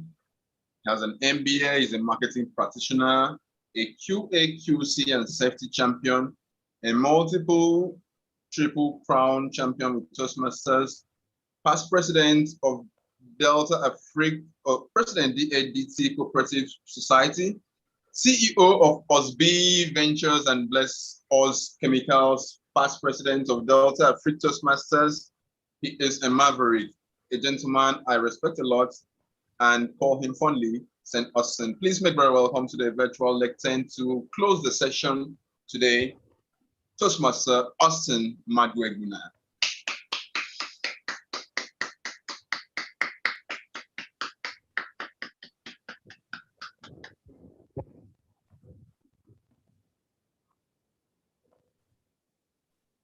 Toastmaster Austin Madwegbuna.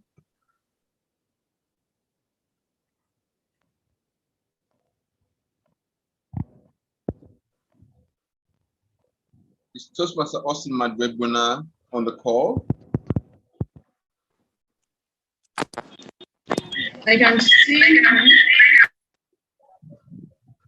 Good afternoon, Toastmaster. Can you hear me? Can you hear me? Oh, yes. Yes, you're clear.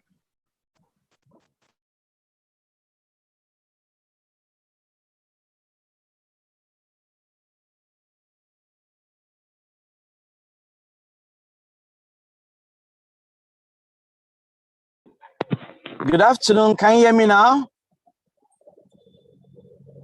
Yes, we can hear now.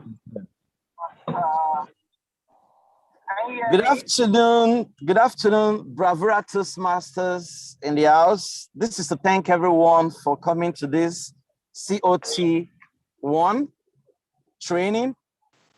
I would like to summarize this COT Day 1 thoughts. There is this quality pyramid. At the base, you have trust. Following trust, you have healthy conflicts. Trust because you were voted as ESCOs. Healthy conflict because sometimes you may agree, you may disagree.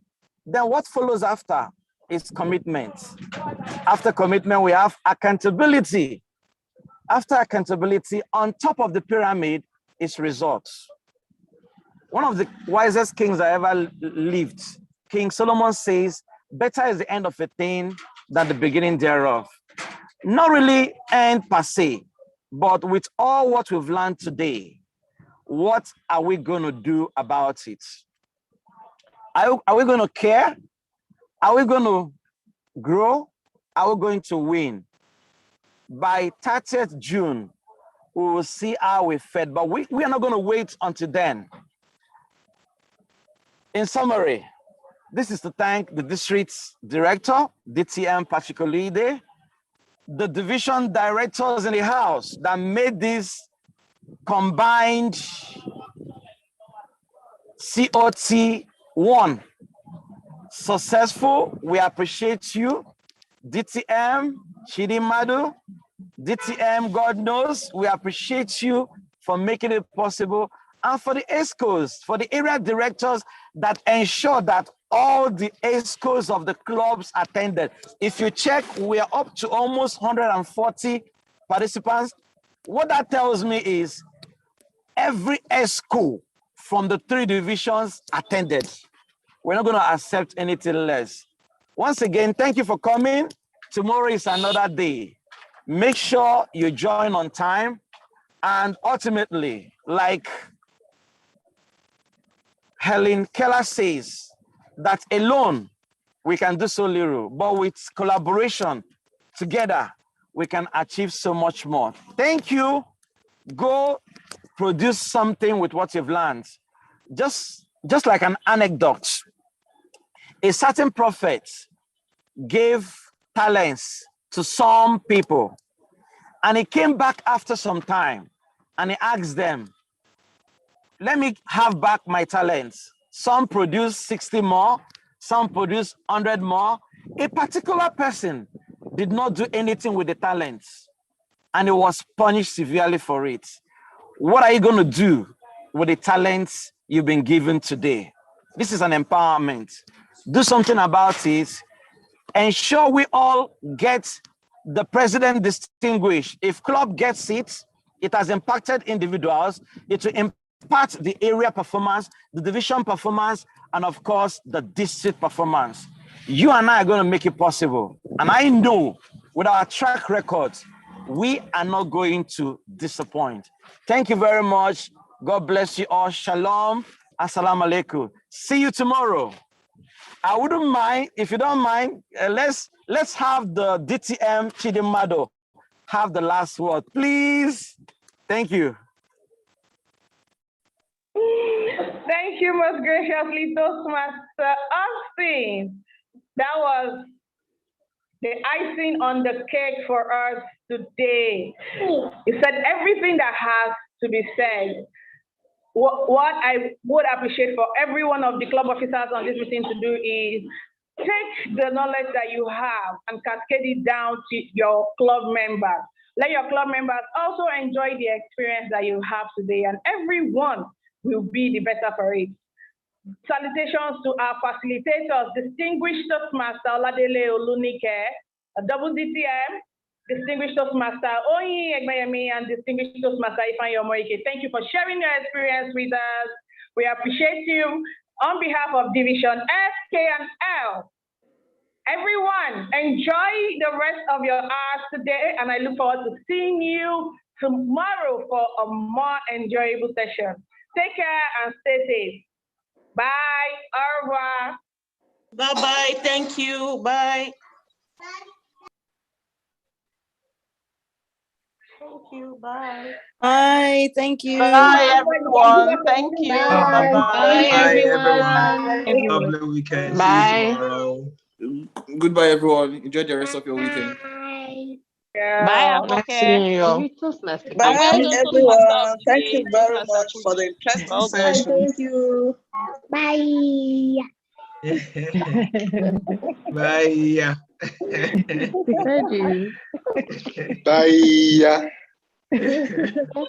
Bye.